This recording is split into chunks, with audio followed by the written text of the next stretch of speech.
So when I was going through a really rough financial patch last year, everything seemed to break at once.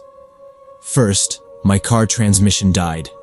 It wasn't just making noises or slipping gears, it just gave out one afternoon on the way home from work. I coasted into a gas station and had to get it towed from there. The repair bill was more than what I had in my checking account.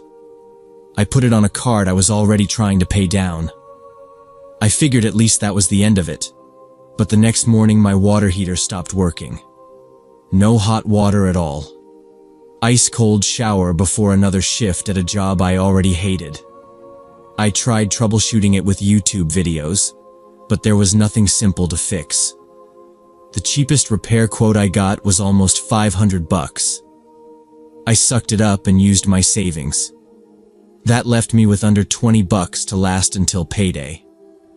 Then, 2 days after that, I noticed a dark spot spreading on the bathroom counter. I thought it was just an old shampoo bottle that had leaked, but when I picked it up, I realized it was water coming from the faucet. Under the sink, the pipe connection was fine, but the leak was higher, right at the base of the faucet where the handles were. It started slow, just a damp ring. Then by the next day, it was dripping steadily into the sink. I jammed a small towel around it just to stop the splashing sound, but that got soaked through every few hours.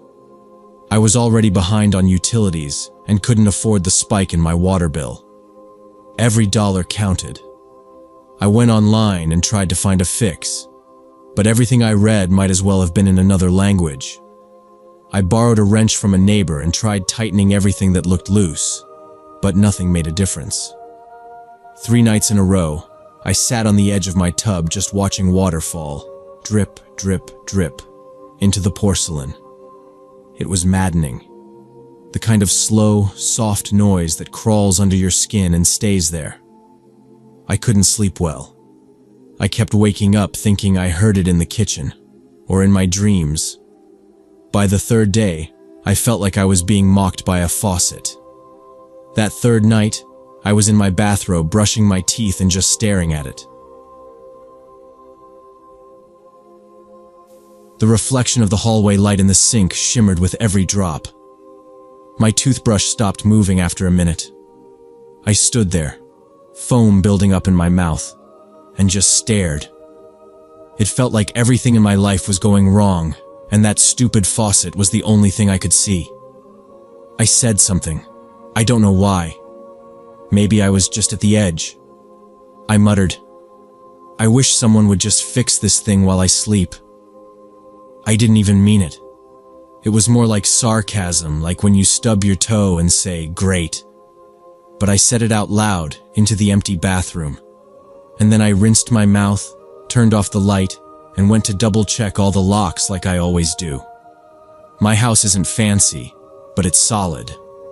I had the locks upgraded after someone tried breaking into a neighbor's place last spring.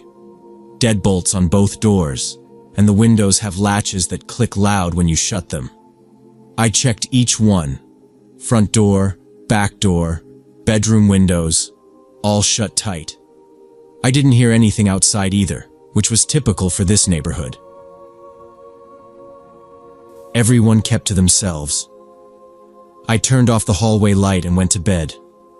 I always keep the bedroom fan running on low, mostly for the noise. It covers the creaks and plumbing sounds that make me think someone's in the house.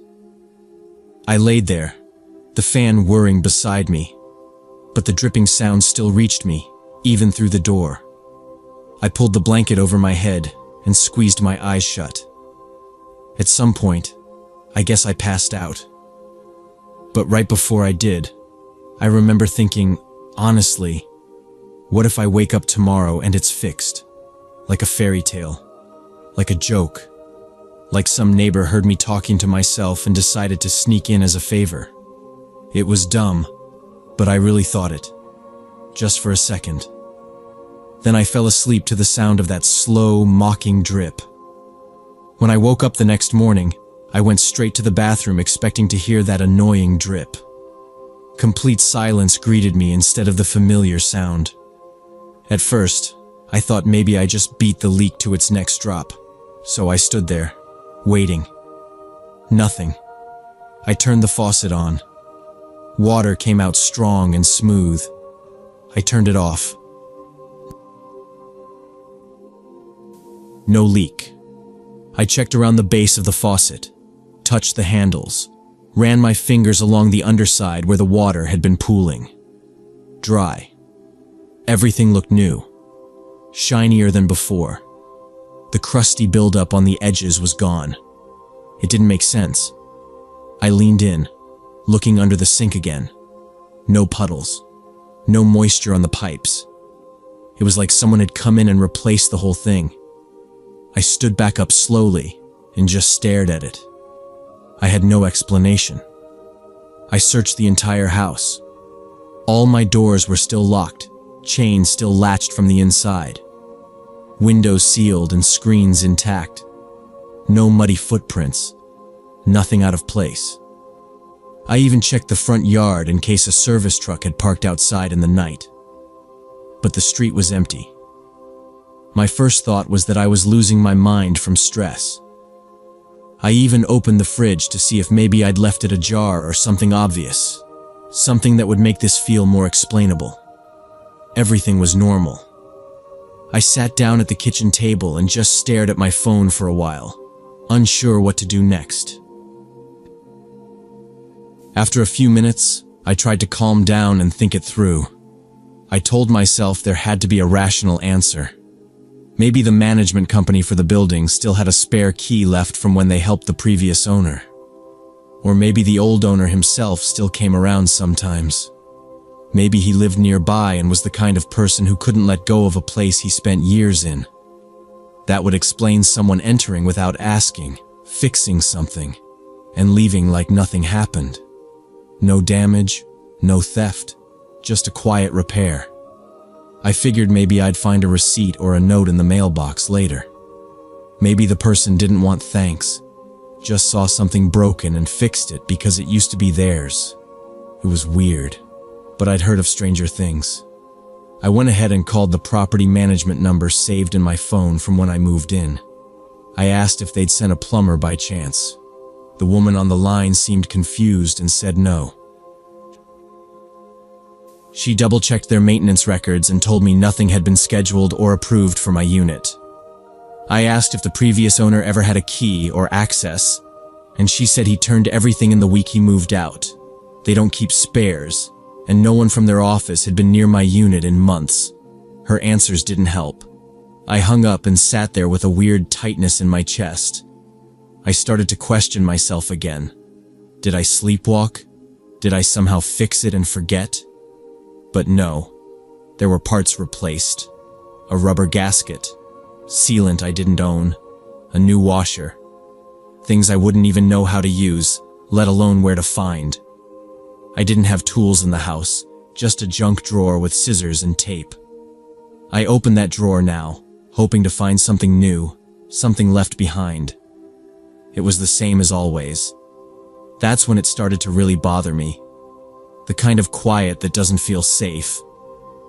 I got up and checked the bathroom again, just to be sure. Still no leak. Still dry. I stared at my reflection for a long time. My own face looked like someone I didn't quite trust. That night, I kept all the lights on and barely slept. I didn't know who I was trying to scare off, some intruder, or the idea that maybe I was coming unhinged. I never found out who fixed my faucet, and honestly, part of me was afraid to investigate further. The repair saved me money I didn't have, and spared me the kind of stress I was barely holding together from. So I tried to feel grateful instead of violated. But I couldn't shake the feeling that someone had been inside my home, maybe watching me struggle, maybe waiting for the right moment. I changed all the locks that weekend. Front, back, even the inside door to the basement laundry room. I installed a small security camera pointed at my front door. Motion activated. Sends clips to my phone. It helped me sleep better. For a while. Some nights, I still lie in bed and wonder if someone's watching my house. Not from a window or a camera, but close. Like they know when things are breaking down and wait until I'm desperate. I keep telling myself it was probably just a neighbor. A kind one. Someone who saw me exhausted, figured out what was wrong, and fixed it quietly. But that doesn't explain the locks. It doesn't explain the perfect repair. It doesn't explain why nothing else was touched. The deeper part of me knows that's not the whole truth. The silence in my house isn't empty anymore. It feels like someone else has already been here. And maybe they'll come back.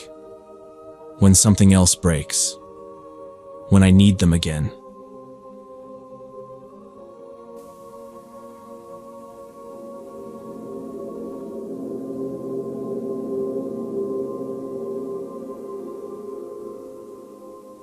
When I was 19 and in my second year of college, I met this guy Ricardo at the bus stop near campus. I was waiting with my roommate after class, both of us bundled up because it was late fall and already freezing out. Ricardo came over and asked if either of us had a lighter. My roommate handed him hers, and while he lit his cigarette, he started making small talk about how cold it was and how packed the campus bookstore had been that week.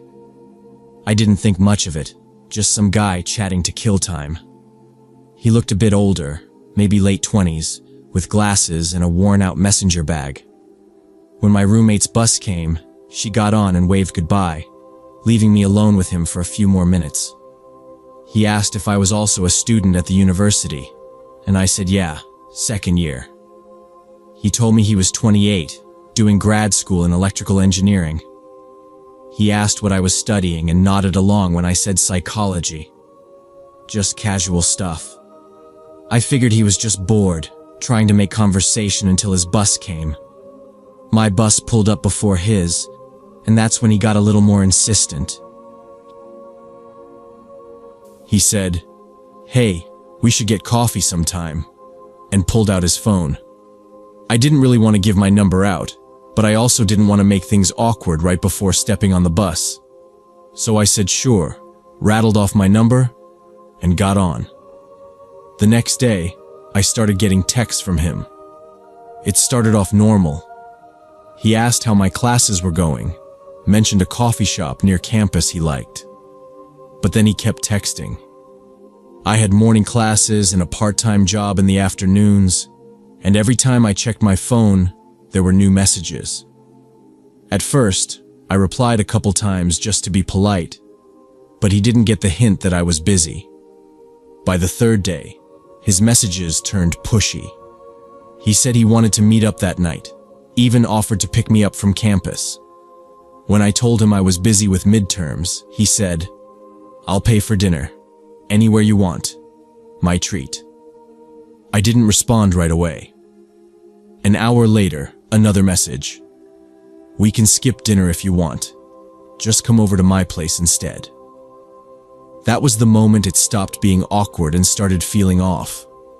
I didn't reply. For the rest of the week, he kept sending texts, asking why I was ignoring him, telling me I was missing out, asking if I was seeing someone else. I stopped responding completely. A week passed, then two. Still, I kept getting messages. Sometimes it was, "I hope you're doing okay." Other times it was weirder, like, "You don't have to be scared of me." That one stuck in my head for days. I didn't answer any of them.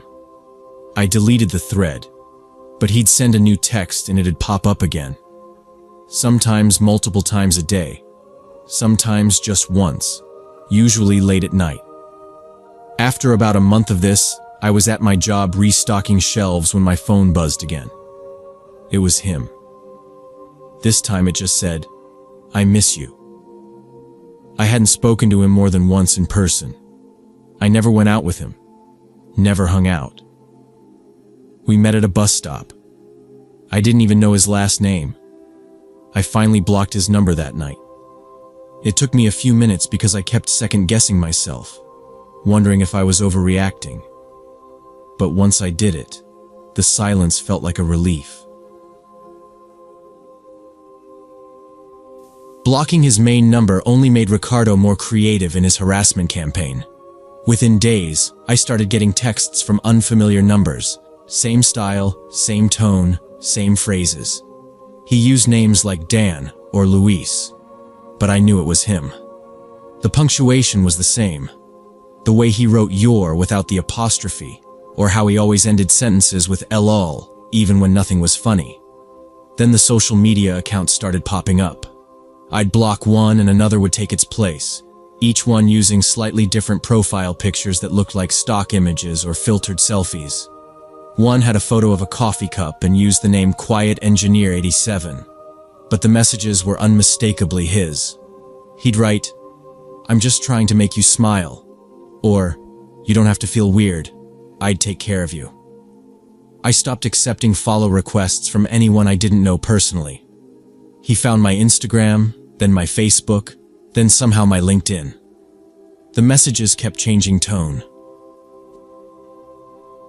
One day it was, "I'm sorry if I scared you," and the next it would be, "You should at least hear what I have to offer."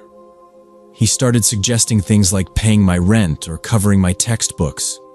The amounts he named weren't small. He'd offer hundreds. It made me feel sick. This wasn't just someone being annoying. He'd memorized my class schedule, mentioned buildings by name, and once described what I wore on a Thursday. I started leaving campus as quickly as possible after classes.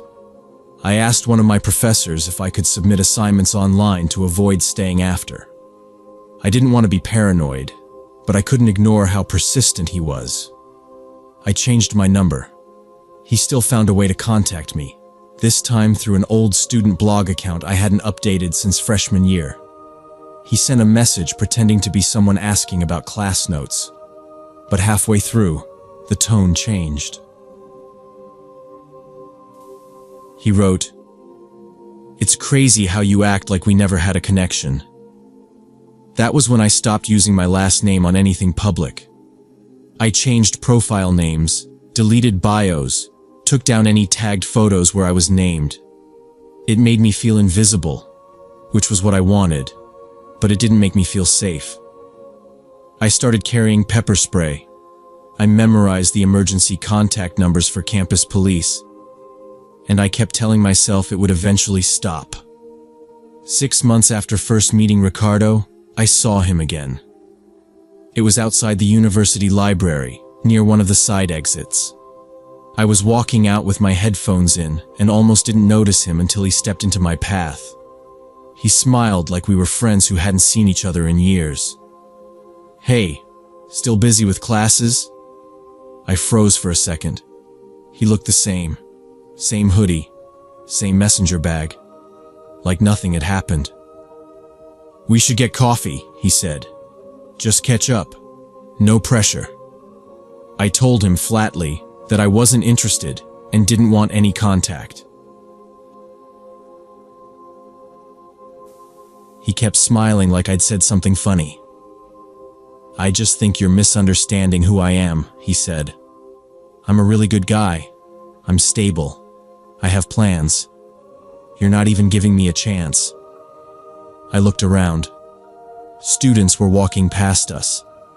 I stepped back and raised my voice enough for people nearby to hear. "You need to leave me alone. Don't talk to me again." That wiped the smile off his face. He looked embarrassed, maybe more irritated than anything, and muttered something I didn't catch. I walked straight to the campus security desk, didn't stop or look back. I gave them everything.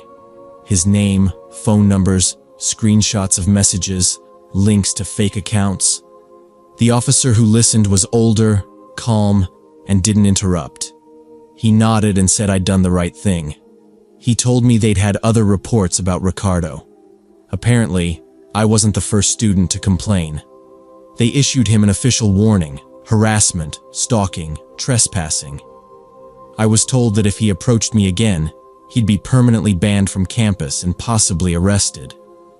They said he'd been on their radar for a while. That part stayed with me. I wasn't special. I was part of a pattern. He'd done this before, maybe even more than they knew. After the warning, I never saw him again. No more texts, no more accounts. It just stopped. But even now, I still glance over my shoulder when I'm walking to my car alone.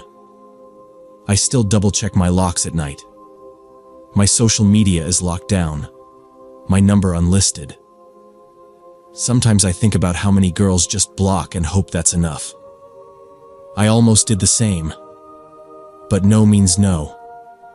You shouldn't have to say it 10 times. You shouldn't need an official warning for someone to understand you want to be left alone.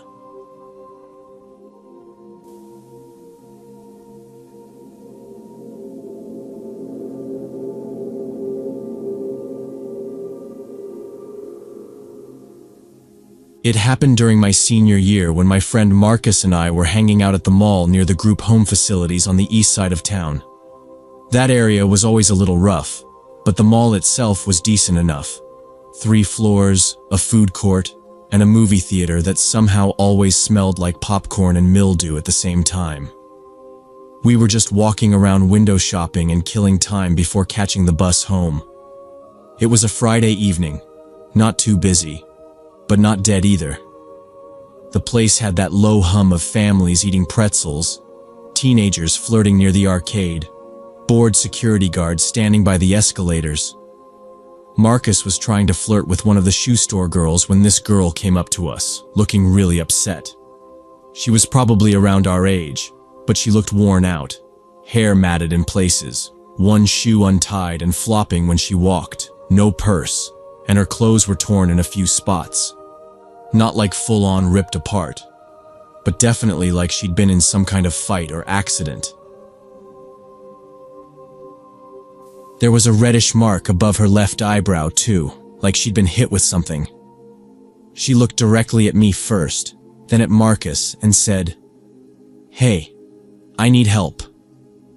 Her voice wasn't loud or panicked, just firm, like she was trying to stay composed. I was supposed to meet someone I knew, but they robbed me. She paused and swallowed hard, looking around like she wasn't sure whether to keep talking or just run away. They hit me, took my bag, everything. Then they left me at some medical clinic, but they wouldn't treat me because I didn't have ID. We didn't really know what to say at first. Marcus asked if she needed us to call someone, but she said she didn't know any numbers by heart. She didn't have a phone, didn't even have a jacket. I remember how she kept rubbing her arms even though it wasn't cold inside. She looked around again, and I noticed how uncomfortable she seemed just standing there, like she didn't trust anyone nearby. I asked where she needed to go, and she said the bus station. She was trying to get home to her cousin's place in Dayton. That was a solid 2 hours away, and she said she didn't have any cash or ID to buy a ticket. Marcus and I looked at each other, not really sure what to do. Neither of us had a car. I had like $12 on me, not enough for a ticket. So I told her we could at least walk with her to the bus stop outside the mall. Maybe help her figure something out from there. She looked relieved. "Thank you," she said, with this shaky breath that seemed like she'd been holding it in all day. As we walked toward the exit, I noticed something that didn't sit right. She kept one hand in her jacket pocket the whole time, even though the zipper was halfway broken and the jacket itself barely looked functional. At first, I figured it was just instinct. Maybe she was cold or trying to hide her hands, but she wasn't shivering or anything. And every time someone walked past us, she turned her head sharply to watch them. Not in a scared way, more like she was sizing them up, watching their direction, how fast they were moving. Marcus didn't seem to notice. He kept talking, trying to make her laugh, asking where she was from and stuff. She barely responded to him. When we reached the first set of glass doors near the mall exit, she paused and looked out toward the sidewalk like she was checking something. Her fingers moved inside her pocket like she was fiddling with something small, but I didn't hear any jingling like keys or coins. We pushed through the door and stepped outside. It had started to get dark, and the streetlights were flickering on. The bus stop was a short walk down the sidewalk, past the big planter full of dead ferns and an out-of-service payphone that hadn't worked in years. She walked fast now, not limping or anything, just quick steps, and kept glancing behind her shoulder like someone might be following us. I remember asking her if she was okay again, and she just nodded once without speaking. We passed a couple smoking outside the food court entrance. As we walked by, she glanced at the guy's hand like she was checking what he was holding. I saw her shoulders tense slightly. Marcus finally started picking up on her weird behavior and leaned in toward me. "Yo, she's acting mad paranoid," he whispered. I nodded but didn't say anything. When we reached the bus stop, she sat on the bench with her back to the wall. She kept her hand in her pocket and stared across the parking lot at the row of shops on the far side. One of the stores was closing up, and a guy was locking the metal gate. She watched him like a hawk. "Do you know what time the last bus is?" I asked. She didn't answer at first, just shifted slightly and finally said, "They said it was at 8:45. That's what I was told." Marcus checked his phone. "That's in like 20 minutes, he said. "You sure you're safe waiting here?" She looked at him and finally pulled her hand out of her pocket. I glanced down and saw her holding a small metal object, flat and square, maybe a blade or a box cutter. She noticed me looking and immediately shoved it back into her pocket.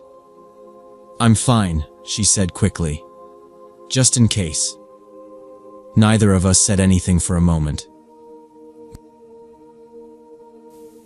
Marcus took a slow step back, his face completely blank now. "All right," he muttered. We stood there for another few seconds. Then she said, "I appreciate you walking with me. You should go." And we did. We crossed the parking lot without looking back. When we got near the main entrance, there were two older men standing just outside the doors. One was tall and wearing a stained windbreaker with the hood up. The other was shorter, bald, and had deep lines in his face, like he smoked too much. As soon as we stepped out, the taller one walked straight over and grabbed the girl by the shoulder. Not gently either. It looked rough, like he was trying to control her. "There you are," he said, his voice low but harsh. Then he looked at us and added, "We're all riding in the van. Let's go." Marcus and I froze. The guy hadn't even introduced himself, and the way he said it made my stomach twist.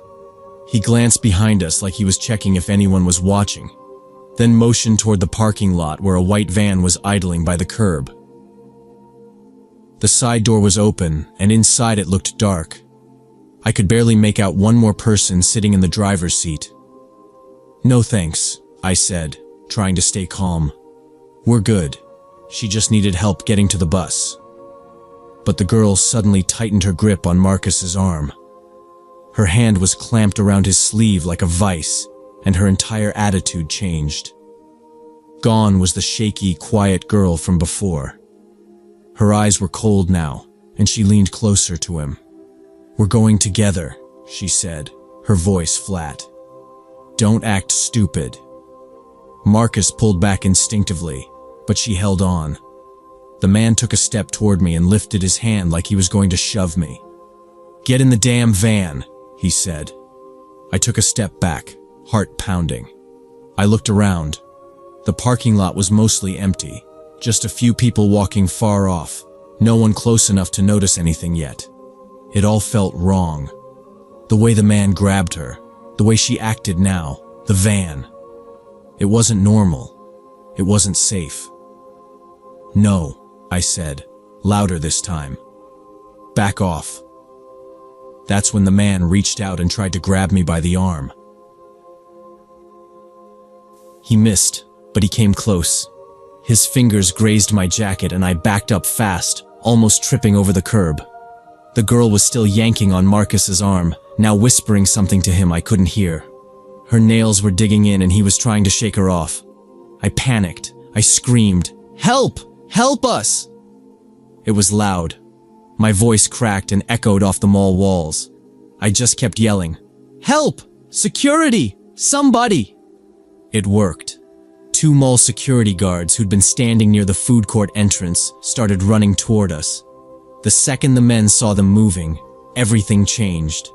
The taller guy let go of the girl, cursed, and shoved her toward the van. She let go of Marcus and bolted after them without a word. The 3 of them ran down the sidewalk and disappeared between a row of parked cars. The guards caught up to us seconds later. One of them, a younger guy in a dark blue uniform, asked, "What happened? Are you okay?" We were shaking. Neither of us could get words out right away. I kept pointing toward the lot, trying to explain what just happened, how we'd tried to help her, how it had gone so wrong. The guards made us sit down on the curb while they called it in. One stayed with us, the other jogged in the direction they ran, but we didn't see where they went after that. A few minutes later, a supervisor showed up. He was older, wore a different color badge, and seemed more serious. He asked us to describe everything. We told him about the girl's story, how we walked her to the bus stop, the blade, the van, the 2 men. When we mentioned the girl's behavior shift, the grip, the sudden aggression, he nodded like he'd heard it all before. "She's been around here before," he said. "Her name's Kara, or something like that. We've had issues with her a few times. Drugs mostly. She shows up looking messed up, tries to get people to go with her. The men she's with change, but it's usually the same setup." "What kind of setup?" Marcus asked, still looking pale. "They get someone to let their guard down. Act like a victim, gain sympathy, then guide them right to the van. It's happened here more than once. One time last year, a teenage girl ended up halfway across the state before she was found.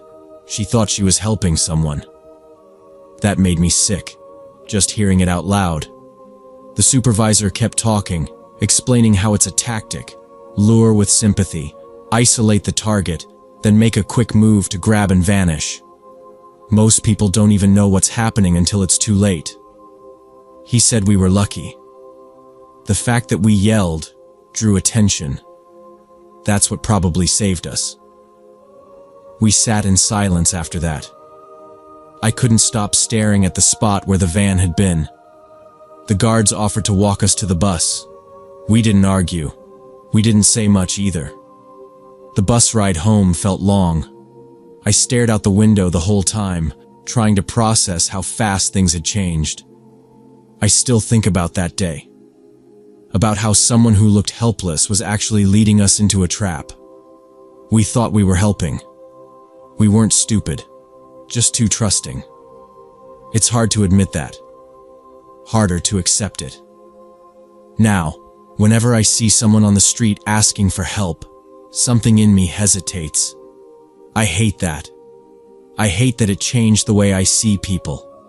But I can't forget the feeling of her grip tightening, or the man's voice telling us to get in the van.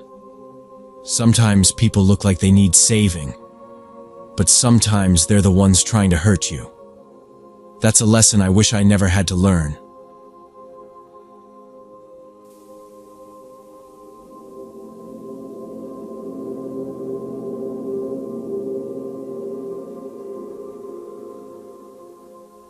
When I was 14, my friend Sarah and I were buying snacks at this little convenience store next to the big mall in Phoenix.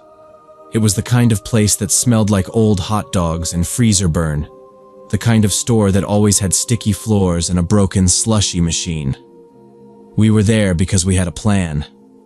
We'd both saved our allowance for 2 weeks and figured we'd blow it all on chips, soda, and maybe a ticket to whatever PG-13 movie was playing. It was summer, and our parents didn't really ask questions as long as we checked in once or twice. We grabbed a bag of Doritos, a couple candy bars, and some Arizona iced tea, paid for everything in crumpled bills, and pushed through the glass door, stepping out into the dry, blinding sun. That's when the man came up to us. He looked like he'd just crawled out of a bar fight. His shirt was stained and ripped at the collar, and his face was blotchy, the kind of red that only comes from heat or alcohol. The smell hit me first, booze and something else, something sharp like gasoline. He walked straight up to us, his eyes not quite steady, and muttered something I didn't catch. We both froze. Then louder he said, "Give me your money." His voice wasn't loud, but it cut straight through the noise of traffic and people coming out of the mall entrance behind us. Then he pulled his jacket back just enough so we could see the folding knife tucked into the inner pocket. I remember Sarah gasping a little. We didn't scream or cry though. We just handed it over. We didn't even hesitate. Between us we had maybe $20, a few crumpled bills that he grabbed without even looking at them. He stuffed them in his pocket and stared at us for a second. I was hoping he'd just turn around and walk off, but then he said, "Come on, you're not done yet."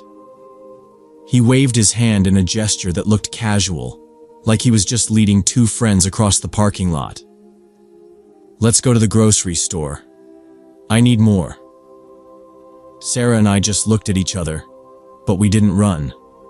His hand was back near the knife again, and we were both too scared to move the wrong way. So we went. We walked across the parking lot with him between us. It must have been over 100 degrees out, but I didn't feel the heat anymore. We passed people going in and out of stores, loading groceries, some with their kids. Nobody gave us a second look. From a distance, we probably looked like a dad and his daughters. He kept talking under his breath, things like, "They'll give it to me if you're with me," and "I'll just say it's my EBT card." The grocery store was big and crowded. He steered us toward the entrance with one hand, keeping it just close enough to brush against my elbow. When the automatic doors opened, the cold air hit me hard and made everything feel even more surreal. He turned to us and said, "Don't try anything." His tone was flat. Then he added, "I'm serious." Inside, the lighting was bright and ugly. We moved through the produce section, his hand still near that knife. I didn't know what he was planning exactly, but I knew it wasn't just about money. He grabbed a cart and started putting things in it. Cans of soup, bags of chips, a frozen pizza, like we were a family shopping together. He kept us close. Sarah walked on one side of the cart, and I was on the other, and I kept thinking that maybe someone would notice. But nobody did. After a few minutes, he turned down a quieter aisle near the back, the kind where the lights flicker a little, and hardly anyone goes. That's when his mood shifted. He leaned in close to Sarah and whispered something that made her flinch. I couldn't hear the words, but I saw her go pale. Then he looked at me and said, "One of you's gonna help me check out. Just act normal." We made it back toward the front of the store. The registers were busy, but not chaotic. He handed me the cart handle and said, "Push it." I did. Sarah was right next to me. He was behind us now, which somehow made it worse. I felt like if I looked back, he'd take it as a challenge. I didn't move my head, but I kept scanning the checkout lanes for someone, anyone, who might help. I saw a security guard standing near the doors, bored and sipping a drink. For a second, I thought about yelling, but I couldn't make my mouth work. Then Sarah dropped the pack of gum she was holding. It hit the floor and slid under the candy rack near the conveyor belt. She bent down fast and whispered to me, "I'm going to run. On 3. I nodded without looking at her. My hands were sweating on the cart handle. She stood up slowly, and we both took a step forward as the line moved. 1, she whispered. I swallowed. My knees were shaking. 2, I gripped the cart tighter. 3, she took off like a shot, bolting straight toward the entrance. I followed a second later, leaving the cart behind. I heard the man yell, something sharp and angry, but we didn't stop. We ran past the security guard who yelled out, "Hey!" but didn't try to stop us. I didn't look back. We sprinted out into the parking lot, cutting between cars, nearly tripping over a shopping cart. I heard footsteps behind us but didn't turn to see who it was. We kept running. Inside the grocery store, he immediately headed for the liquor section in the back. He didn't even hesitate. He moved like he'd been there 100 times before, walking past the bakery and deli without even glancing over. Sarah and I followed a few steps behind him, trying not to look scared. He kept glancing over his shoulder to make sure we were still close. Every time he looked at us, he would pat the inside of his jacket where the knife was. We understood what that meant. No running, no talking, no eye contact. When we passed the produce section, I saw a store worker stacking apples. I thought about mouthing help or dropping something to get her attention, but he was right there. One tap to the jacket and a shake of his head. It was enough to stop me. Sarah kept her eyes on the ground. The security guard was still posted at the entrance. He looked half asleep, leaning on a counter, sipping a drink. We passed right by him, and he didn't even glance at us. At the back of the store, the liquor shelves were tall and packed tight. He scanned them quickly, mumbling something about price tags. We stood next to him in the narrow aisle. My heart was pounding so hard I could hear it. He started comparing vodka brands, picking up bottles and turning them in his hand like he was shopping for a party. He asked out loud if one of us knew which brand was the best deal, but we didn't answer. He didn't press it. He just kept flipping bottles around, muttering to himself. That's when it happened. He got distracted. He crouched down to check something on the bottom shelf, holding 2 bottles in one hand and reading labels. Sarah looked at me. I looked back at her. She gave the smallest nod. We started backing away slowly, one step at a time. He was still crouched, focused on the shelf, not looking at us. My legs were shaking so bad I thought I might trip, but I kept moving. We didn't turn around until we were halfway across the aisle. Then we ran. We bolted down the next aisle, past paper towels and cleaning supplies, then hooked a sharp left into housewares. A couple of employees were stocking pots and pans. One shouted at us as we ran past, but we didn't stop. We saw a gray metal door with a sign that said, "Employees only." I didn't care.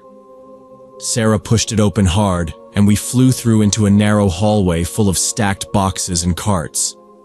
The hallway twisted once before leading to another metal door. This one had a big red push bar. We slammed into it and spilled out into the hot afternoon sun. We were in a narrow alley behind the store, lined with dumpsters and cracked pavement. I heard the door bang shut behind us. We ran. We didn't stop until we reached the sidewalk 2 blocks away. My lungs were burning, and Sarah's face was soaked in sweat and tears. We turned the corner and spotted a bus stop just ahead. An old man was sitting on the bench reading a newspaper. We sat down as far from him as possible, still shaking. The next bus pulled up 5 minutes later, and we got on without speaking. On the bus, I stared out the window, trying not to cry.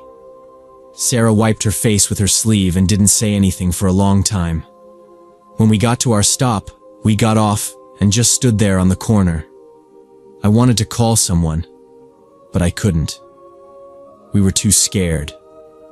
Too afraid he'd seen us run and would come after us somehow. Neither of us had gotten a good look at his face. He never gave his name. He didn't seem like the type of person who would let something go if he thought you crossed him. We decided not to tell anyone. Not the police. Not our parents. We went home and tried to forget about it. But I couldn't. I kept replaying the moment in the liquor aisle when he wasn't looking, when we made our move. I thought about how different things could have gone if he'd looked up just a second earlier. Sarah didn't tell her parents until years later. She only told them because she saw the man's picture on the news.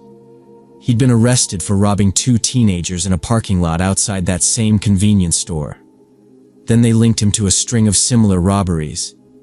He always used the same method: approach young girls, show the knife, pretend to be calm. He made it look casual, like he was just walking with family. I don't know how many people he hurt before they caught him. Probably more than we'll ever know. I wish we'd gone to the police. I wish we'd done something to stop him sooner. But we were kids, and we were terrified. We thought staying quiet would keep us safe. Maybe it did. But sometimes I still think about the others he scared, the ones who didn't run in time.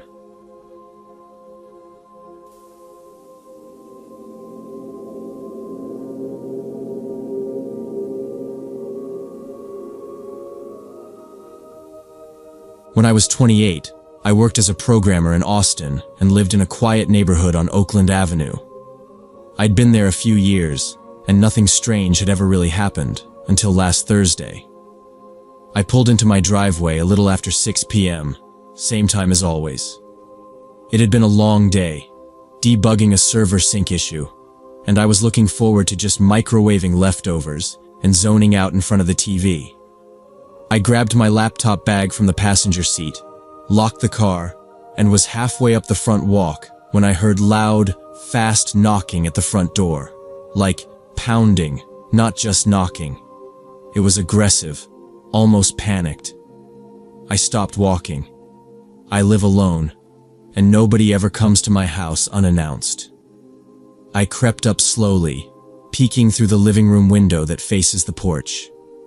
There was a man standing there, mid-40s maybe, wearing a faded denim jacket, dark jeans, and beat-up tennis shoes.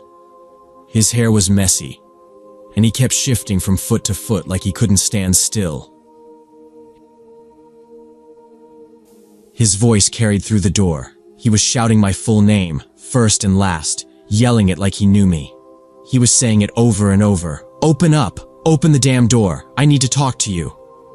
I didn't move. I had never seen this guy before in my life. I stayed inside and raised my voice so he could hear me through the door. I said, "Who are you? What do you want?" He banged his fist harder against the door, rattling the hinges. "You know why I'm here. Don't play dumb. We need to talk now." I didn't respond right away. My heart was thudding. There was nothing in his voice that sounded sane or safe. It was this mix of anger and desperation that made me freeze. I backed away from the door a few steps and watched him through the edge of the curtain. He kept yelling, pacing back and forth across my porch. His voice started getting louder, more frantic. "You think you can ignore me? You think I won't do something about it?" I shouted back, still behind the door. "I don't know who you are. Leave or I'm calling the police." He didn't even pause. He slammed his palm against the door again, then punched the wall next to it. "You owe me, you piece of shit. Don't act like this is news." He started yelling about money, about how I knew damn well what he was talking about. I grabbed my phone and backed into the kitchen. My hands were shaking, but I managed to unlock it and call 911. I told the dispatcher that there was a man on my porch yelling my name, demanding money, and refusing to leave. She kept me on the line, asking questions. I answered everything I could quietly, while peeking through the blinds. The guy was pacing in circles now, walking from one end of the porch to the other, shouting things like, "You think I forgot?" and "You made promises, now pay up." None of it made sense to me. It was like he'd mistaken me for someone else. The dispatcher said officers were on the way and to stay inside, keep the doors locked. I told her I wasn't going anywhere. While I stayed on the line, I saw the man stop yelling and suddenly look across the street. He bolted down the steps and ran across the lawn to a dark blue sedan parked just on the other side of the street. I hadn't even noticed it was there before. He jumped in, slammed the door, and the car peeled out with this squeal of tires, heading east down Oakland. By the time the police got there, he was gone. I described him and the car as best I could. The officer nodded, wrote everything down, asked if I recognized him. I told him again that I'd never seen the guy before in my life. They asked if I had any enemies, anyone who might want to threaten me. I said no. I work from home most days. I don't get into fights. I don't owe anyone anything. After taking my statement, one of the officers gave me a card and said to call 911 if he came back, even if he just drove by. They looked around the property, made sure all the windows and doors were locked, then left. I didn't sleep much that night. Every little sound made me get up and check the blinds. The next morning, I opened my blinds and immediately froze. The same dark blue sedan was parked directly across the street, just like the night before. This time, there was no mistaking it. Same scratches on the passenger door. Same dented front fender. He'd come back. I backed away from the window and reached for my phone, already dialing before I made it to the hallway. I'd barely pressed call when the banging started again. Louder, faster, with more force than the first time. He was shouting my name, yelling about some deal, his voice cracked and furious. "You think you can screw me and hide? We had a deal, you bastard." I gave the dispatcher my address again, told them he was back and pounding on my door. I moved to the kitchen where I could still hear him, but he couldn't see me. He started hitting the windows too, not just the door, like he was trying to break in through sheer persistence. "I know you're in there. Don't make me come through this glass." I heard him try the doorknob, then slam his fist against it. My whole body was tense, but I stayed hidden. The sirens were faint at first, but they got louder fast. 2 squad cars rolled up to the curb. I peeked through the blinds and saw the man jump off my porch and bolt toward his car. One officer was already out and moving toward him. He shouted something I couldn't make out, and the man stopped halfway into the street. The second officer moved in from behind and tackled him before he could get the door open. They got him cuffed right there in the middle of the road. I just stood there watching, not moving, not breathing, until the pounding in my chest eased enough to step away from the window. After a few minutes, one of the officers came to my door. He asked me to confirm what had happened, and I told him everything. Both days, everything the man had shouted, how I'd never seen him before the first incident. The other officer stayed with the man, who was now sitting in the back of a squad car, slumped and shaking. The cop at my door nodded a lot as I talked, scribbling notes. He explained that the man was claiming I owed him money from some sort of business transaction, but when they pressed him on it, the story started changing. First, he said it was about a loan. Then it was about a payment for a truck I supposedly bought from him. Then something about a gambling debt. None of it lined up, and he couldn't provide any names or details besides mine. They suspected he was high on something. "We've seen it before," the officer said. "The drugs scramble them. They fixate, get locked into these made-up versions of reality." Later that afternoon, a detective called me. He was calm, professional, but straight to the point. He said the man had a history of meth and prescription abuse. The past year alone, he'd been picked up 3 times for trespassing or public disturbance. The detective didn't think I was in any real danger, not from someone like this. He said people in that condition often latch onto an idea and run with it, no matter how wrong it is. "You just happened to be the target this time," he said. The man was formally charged with harassment and trespassing. A restraining order was issued as part of his release conditions. I wasn't taking any chances. That weekend, I bought a full set of outdoor security cameras and had them installed. One on the porch, one over the driveway, one watching the backyard. I even moved my car to a different side street for a while. Changed up my grocery store, took alternate routes to work. I didn't sleep much that first week, always checking the footage, always listening for footsteps. Over time, the anxiety eased, but it never completely disappeared. The detective told me something that stuck with me. He said sometimes these incidents happen not because someone's targeting you, but because you're just close enough to someone else's breakdown. The man had found my name somehow, maybe from public records, maybe by chance. Maybe I looked like someone he used to know, or maybe he just picked a house and convinced himself it mattered. I never got an answer. What I learned is that danger doesn't always come with a clear motive or a plan. Sometimes it comes from someone who's unraveling, someone who believes something so strongly that no amount of truth will shake it. And if your name or your address happens to land in their broken version of reality, you become a part of it, whether you want to or not.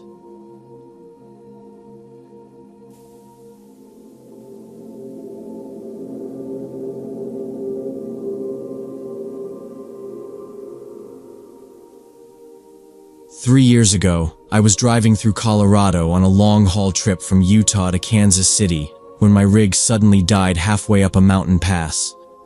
It was 2:07 in the morning. I remember the exact time because I looked down at the dash just before everything went dark. The engine, the lights, even the dash display. Dead silent. I tried to crank the ignition. Nothing. Tried again. Just a weak click. No cell reception either. Not even a single bar. I sat there for a moment, blinking at the empty night outside my windshield, wondering what the hell I was going to do. After a minute or two, I let the truck coast down the incline. I rode the brakes gently, figuring I'd just roll until I could find a shoulder or a pull-off. Maybe 2 minutes later, I saw the outline of a faded old truck stop. Big cracked lot, long canopy with broken lights, a boarded-up convenience store, and an old garage bay. No signs, no lit windows, just silhouettes under the moonlight. I turned the wheel and glided into the lot. Braked hard, came to a stop. I sat for a second, taking it all in. No other trucks, no lights. No vending machines glowing inside the storefront. Just me and my dead rig. I shut everything down and climbed into the sleeper. I wasn't panicked yet. I figured I'd catch a few hours of sleep and wait for daylight to try and get a tow. There was no point stumbling around in the dark with no reception and no idea how far I was from town. I'd passed a gas station maybe 40 miles back, but that was behind a steep grade. Climbing it on foot in the dark would have been stupid. So, I locked up, cracked the windows just a little, and got into my sleeping bag. The silence out there was thick, almost too quiet. Even in remote places you usually hear wind or crickets or something. But there, it was just dead still. An hour must have passed, maybe more. I didn't fall fully asleep, just kind of hovered between dozing and listening. Then I saw movement. Not close at first, just in the distance. Someone walking between the old structures near the back of the lot. I sat up, pushed the curtain aside. The light from the moon was bright enough to see their outline. They moved slowly, kind of wandering. At first I thought it was another driver who maybe had broken down too. But something felt wrong. They didn't walk with purpose. They'd drift behind one building and suddenly appear near another, like they weren't actually walking between them, just popping up randomly. Their clothing looked pale, maybe white or light blue, loose and kind of flowing. I thought of hospital scrubs, or a gown. Thin legs. No shoes, I realized. I leaned over and grabbed my flashlight, clicked it on and pointed it out the window. I didn't shine it directly on them, just close enough to get a better look. The person didn't react at all. They kept moving like I wasn't even there. They were about 100 feet away now, weaving in lazy circles between a rusted dumpster and a cinder block wall. I kept watching. They didn't look up once. No sudden jerks or sprinting or anything. Just a slow, odd shuffle. I started thinking maybe they were on something, maybe meth or painkillers. They had that dazed, off-balance movement, like they weren't in their own body. But I also thought they might be hurt or lost. Who would be out there in the middle of nowhere dressed like that? I unlocked the door and stepped down from the cab. Just 1 foot onto the step. I kept my flashlight steady and watched them for another minute. The cold hit me fast, dry mountain air, sharp in the lungs. I wanted to call out, but I held off. They still hadn't looked up. No reaction to the light, to me opening the door, to anything. I backed into the cab, shut the door quietly, and locked it again. Then I turned off the flashlight and slid down low in the seat, watching through the windshield. The person stopped moving. They stood still for a moment between 2 dark buildings, facing nothing, hands hanging by their sides. Then they turned. Not toward me, not toward anything, just slightly rotated their body like a weather vane. Then they walked straight behind one of the buildings and didn't come out the other side. I waited. 10 seconds, 20, a minute, nothing. I climbed back into the sleeper and shut the curtain, but I didn't sleep. Not after that. I just lay there, still and quiet, ears straining. I kept thinking I'd hear footsteps on gravel, or the sound of someone trying the door handle. But the lot stayed silent. The night stretched on. Every minute felt like 5. I didn't check the time. I didn't want to know how many hours until sunrise. I just stayed there, still, until the sky started turning faintly blue. I considered it seriously for a moment, grabbing my flashlight, climbing down, trying to talk to them. Maybe they were hurt. Maybe they were just scared or cold. But something about the whole thing didn't sit right with me. It wasn't just the way they moved. It was how unpredictable it all was. No direction, no pattern, and they never once looked toward my truck, like they were locked in their own world. I stayed in the cab and kept the engine off to avoid drawing attention, just watching them through the windshield. The figure would vanish behind one building and not come out the other side, only to reappear by a rusted pump or near the side of the old garage. It was like they were slipping between places without crossing the space between. Time dragged. I kept my boots on, kept my flashlight close, and sat stiff in the driver's seat, occasionally peeking through the side windows. I didn't doze off. Not once. I was wired the whole time. Around 3:30, I heard a sound, muffled, like speech, but no real words. Just a broken murmur. I leaned forward, straining to hear, but it was too distant and too low. It wasn't talking in the usual sense, more like humming or mumbling to no one. I saw the person again about 20 feet from the corner of the garage. They crouched down and started rocking slightly, arms wrapped around their knees. I stayed quiet. I didn't turn on any lights or open any windows. Eventually they got up again and started pacing in wider, slower circles. At one point, I lost track of them completely for nearly an hour. I thought they might have wandered off for good. But then, around 5:15, I heard a sharp metallic noise like something scraped against the rear fender of my trailer. I turned and stared through the rearview mirror, but couldn't see anything. I opened the curtain behind the seats and stared through the back window. Nothing there. I waited a few minutes, half expecting a knock or another sound, but the lot stayed silent. When I climbed back into the front, I noticed the first faint line of light stretching over the horizon, a dim orange behind the peaks. And then, finally, a pair of headlights appeared coming up the pass. The tow truck was a battered red Freightliner, older than mine, but it pulled up solid and steady. The driver was a guy in his 50s, gray beard, grease under his nails, looking like he'd been up all night too. I climbed down from the cab as he hopped out. We shook hands and he started inspecting the rig. I mentioned the person I'd seen, half expecting him to laugh or dismiss it. But he didn't. Just kind of squinted across the lot and nodded once, slow. "Yeah," he said. "Happens more than you'd think." "You probably saw someone from up the road. Rehab place about 5 miles that way."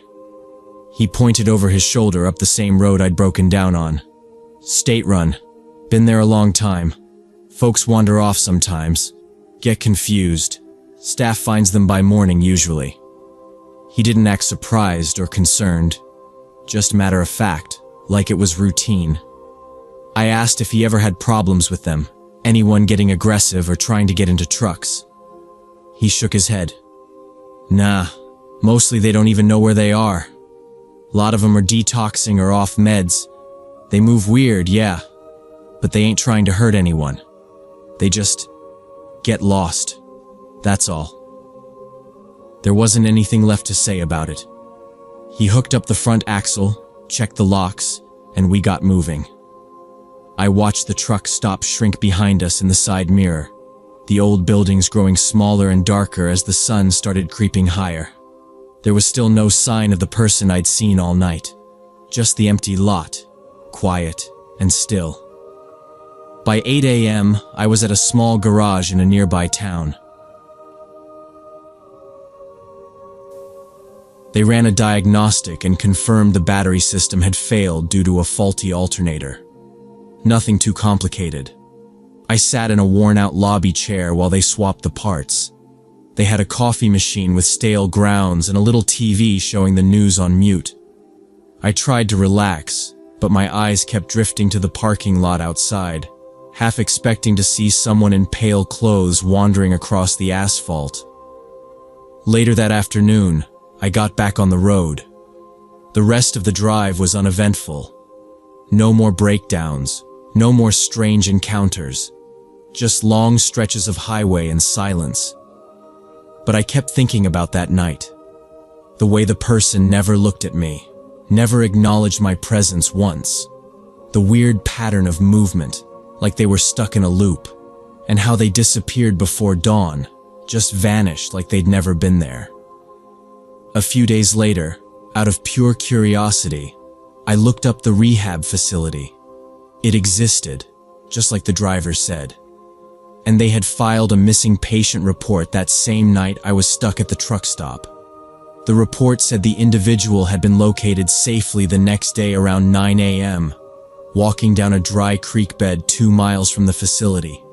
No injuries, no explanation for how they got out. Just a name, an age, and a confirmation they were back under care. I don't know if it was the same person, but the timing matched. I think it probably was. That whole night, I kept wondering whether I should have done something. Called someone, gone out there, tried to talk. But the truth is, I'm glad I didn't. Not because I think they were dangerous, but because I wasn't trained to deal with that kind of situation. That wasn't a moment for me to be a hero or a rescuer. It was a moment to stay put, stay safe, and let the right people handle it. Sometimes helping doesn't mean getting involved. Sometimes it means not making things worse.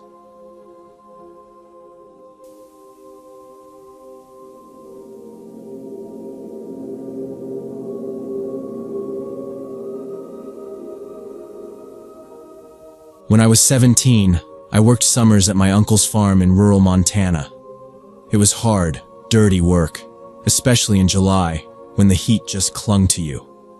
That day I'd been stacking hay bales for almost 10 hours straight, and by the time the sun started going down, My clothes were soaked through and I could barely keep my eyes open. My uncle offered to let me crash in the barn loft, but I was stubborn back then. I just wanted my own bed, a real shower, and to not wake up with mice crawling on my blanket. So I took my beat-up Honda and started driving back to the trailer I was renting just off Route 83. The roads out there aren't the kind with lights or markers or even shoulders. Just two thin lanes cutting through the dark like a ribbon. I knew them well, but still had to stay alert. Deer, cattle, even the occasional drunk on an ATV had been known to appear out of nowhere. I rolled the windows down, hoping the air would help keep me awake. It didn't. My eyelids kept sliding shut without permission. That's probably why I didn't see the stop sign until I was already halfway through the intersection. I slammed the brakes. Tires screeched. Dust rose. My car came to a jerking halt, and I looked left, headlights inches from my hood. A pickup truck had the right of way and had barely missed plowing into my driver's side. It stopped too, just past me, angled slightly on the dirt. For a second, everything froze, like neither of us could believe it. Then the guy in the truck laid on his horn, long and angry, and rolled his window down. He was yelling before I could even react. I couldn't make out every word, but it was enough. Slurred curses, wild gestures, his face flushed and shiny under the dome light. He was drunk, no question. I threw my hands up, apologizing, nodding like crazy, trying to de-escalate. I slowly reversed a few feet, giving him space. He didn't move, just sat there, engine running, shouting something I couldn't hear. Finally, after what felt like forever, he jerked the truck into gear and started forward again. I exhaled, waited a few beats, then turned onto the road and headed home. About 2 minutes later, I looked in my rearview mirror. The pickup's headlights had reappeared. At first, I told myself it wasn't weird. We were in the middle of nowhere, and lots of folks lived in the same direction. But when I turned right at the junction near the canyon wall, a narrower, steeper road that barely saw any traffic, he turned too. That road wound along a series of tight switchbacks, with the guardrail barely holding back a 100-foot drop. You don't take that road unless you live off it. He didn't just follow, he sped up. I saw the truck's headlights bounce as he floored it over a dip in the pavement. I pressed the gas a little harder myself, trying to stay calm. But his lights kept getting closer, way too close. The distance between us shrank from 3 car lengths to 1 in seconds. My rear view was filled with glare. He swerved a little, enough for me to see him leaning over his wheel, still yelling, gesturing wildly with one hand. I don't think he was even thinking clearly. If I'd braked suddenly, he would have rear-ended me for sure. I took the next bend too fast and the tires squealed. Dust kicked up along the edge of the road and I caught a glimpse of the canyon below, just dark, open space. There were no streetlights, just my headlights lighting up sharp turns and sudden cliffs. I eased off the gas for a second, scared I'd lose control. He matched me instantly, keeping tight to my bumper. My hands were sweating. I adjusted my grip, staring straight ahead, not blinking. If I slid off the shoulder, I'd tumble into rocks. If I stopped, I had no idea what he'd do. He flashed his high beams, once, twice, then kept them on. I couldn't see a thing behind me anymore, just blinding white light and the shadow of his grille barely a few feet from my trunk. I leaned forward, squinting through the windshield. My heart was thudding so hard I could feel it in my ears. At the next turn, I tapped the brakes just enough to slow, then punched the gas on the straight. My car groaned but held. The truck surged forward again, closing the gap. I thought about turning off into one of the dirt pull-offs, but most of them led to nowhere. Just ranch access trails or abandoned sheds. No cell service either. Even if I ditched the car and ran, where would I go? He honked again. A short, aggressive blast this time. I kept my eyes on the yellow center line, trying to remember how many more turns until the bridge. There was a ranger station half a mile after that, closed at night, but at least there was a chance of a working payphone or maybe even a passing car. The truck swerved left suddenly, crossing the line. For a second he was alongside me, his window down, face twisted in some kind of grin. Then he pulled back behind me again, swerving wildly. I realized he was drunker than I thought, or just that unhinged. I spotted the wooden guardrail on the right that marked the start of the bridge. It was narrow, only one car at a time. I sped up, crossed it, and didn't slow. A sign came up on my left for a turnout. I jerked the wheel, swung into it hard, tires skidding on gravel. My headlights caught a small wooden shed, the ranger post, dark and empty. Behind me, the truck flew past the turnout, not slowing, still chasing where he thought I was headed. The road narrowed even more ahead, winding sharply with loose gravel patches and uneven pavement. I eased off the gas, trying to keep the car steady, but the truck behind me didn't let up. He gunned his engine and rammed into my bumper, hard. The impact jolted my whole body forward into the seatbelt. My tires skidded a little, and for a second, I thought I was going over the edge. I swerved slightly to the left, tires grinding on the road's edge, trying to avoid the drop. Then came the sound. Sharp, echoing, cracking through the canyon walls. I thought it was fireworks at first, but it wasn't. It was gunfire. I saw him lean out of the driver's side window, holding a long-barreled rifle. He wasn't aiming directly at me, just pointing it upward, firing into the air. The shots were erratic, but deliberate. He wanted to make a point. My stomach turned cold. I ducked instinctively and kept my hands tight on the wheel, trying to process my options. My headlights lit up a yellow road sign warning of a tight curve ahead, and just past it, the steepest drop-off on this road. I knew that turn. One bad move, and you were gone. No guardrail, no trees, just a sheer canyon drop. I had seconds to decide. As I approached the curve, I hit the brakes. Hard.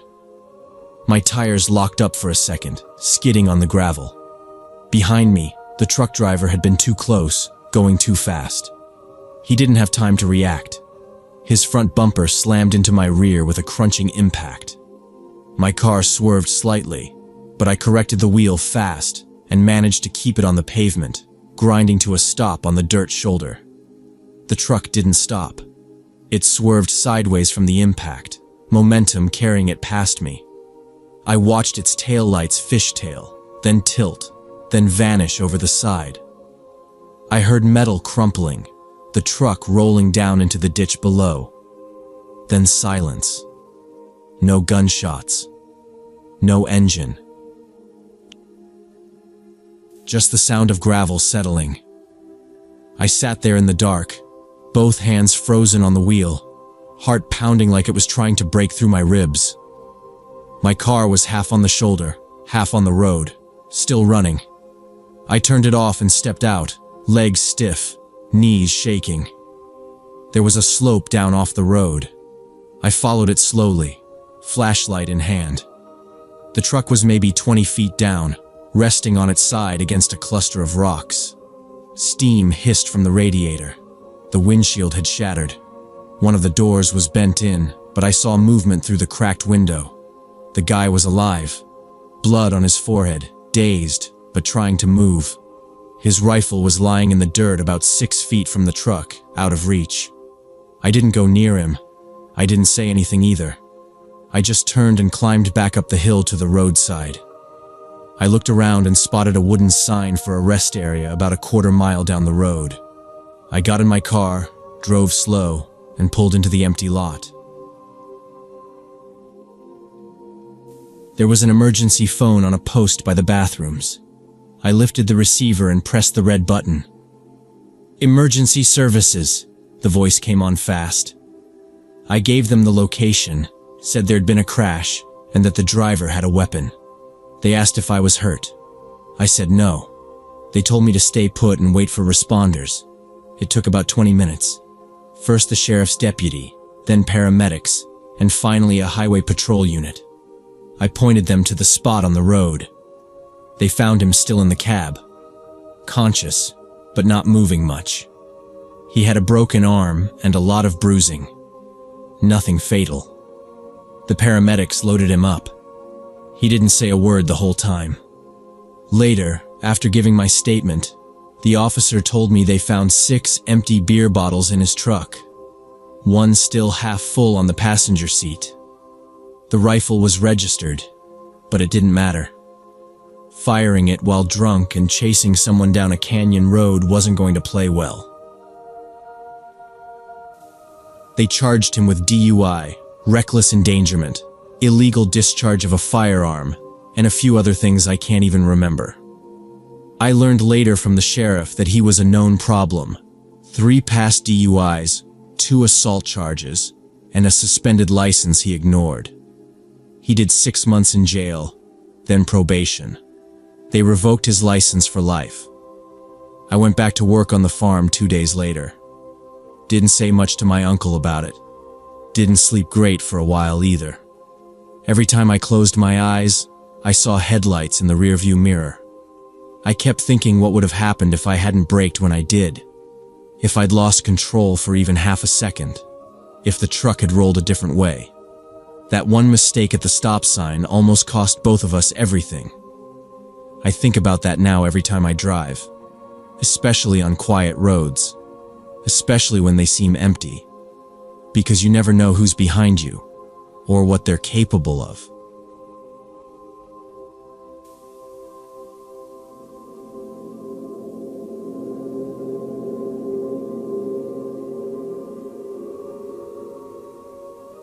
So when I was driving through rural Kentucky with my 8-year-old daughter last fall, we noticed something unusual near an old farmhouse. It was one of those long 2-lane highways that cuts through empty fields and scattered tree lines. The kind where you can drive for 20 minutes without seeing another car. The sun had just started to dip below the horizon, throwing everything into that weird orange-gold haze. My daughter was in the back seat, humming something to herself when she suddenly said, "Daddy, look, there's police." I glanced to the right and saw it too. A police car with its lights flashing, parked right on the front lawn of a weathered old house. The farmhouse looked abandoned at first glance, windows dark and boards slumping, but 2 elderly people stood on the porch. They weren't talking, just watching something intently off to the side of the house. I slowed down. My daughter leaned toward the window, squinting to see better. She asked what was happening, and I told her I didn't know. Probably just a little accident or something. But I was already wondering. Off to the side of the house, near the edge of a small drainage ditch, I saw a figure. A police officer, crouched down in the grass, tugging something up from the water. My first thought was maybe a deer or dog got hit and rolled in, but the shape didn't look like an animal. I slowed more, just enough to get a better look without being too obvious. It definitely looked human. I passed by slowly and then kept driving. After about a quarter mile, I pulled into a gravel side road and turned around. My daughter asked what we were doing, and I just said we were making sure everything was okay. Truth was, I didn't know why I turned back. Something about the scene didn't sit right. On our second pass, I drove even slower. The sun was nearly gone now, just a sliver of red behind the trees. The farmhouse, in that fading light, looked even more run down. Peeling paint, vines crawling up the sides, porch sagging in the middle. The 2 older folks on the porch hadn't moved. They just stood there, staring at the same spot beside the ditch. This time, I got a better look at the police car. It was odd.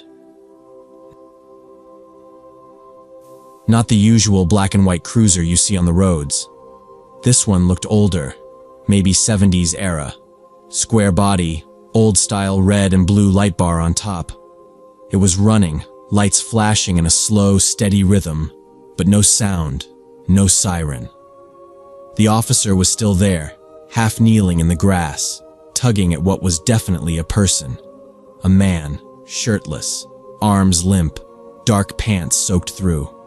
He looked heavy, dead weight, kind of heavy. I didn't see blood, but his head hung back in a way that didn't seem right. The officer, if that's what he was, wore a uniform that didn't match anything I'd seen. Dark blue with a high collar, some kind of shiny buttons, and a hat that looked like it belonged in a museum. My daughter leaned forward again and whispered, "Is he okay?" "I don't know," I said, more to myself than to her. What bothered me was the lack of urgency. No ambulance, no paramedics, not even another squad car. Just the old cruiser, the couple on the porch, and this one cop pulling a body out of a muddy ditch like it was routine. The couple wasn't distressed. They weren't crying, shouting, even gesturing. Just standing there, calm, like they'd seen this before. I kept driving past again, slower than I should have, but I didn't stop. My daughter turned to me and asked, "Was that man dead?" I told her I wasn't sure, and she got quiet after that.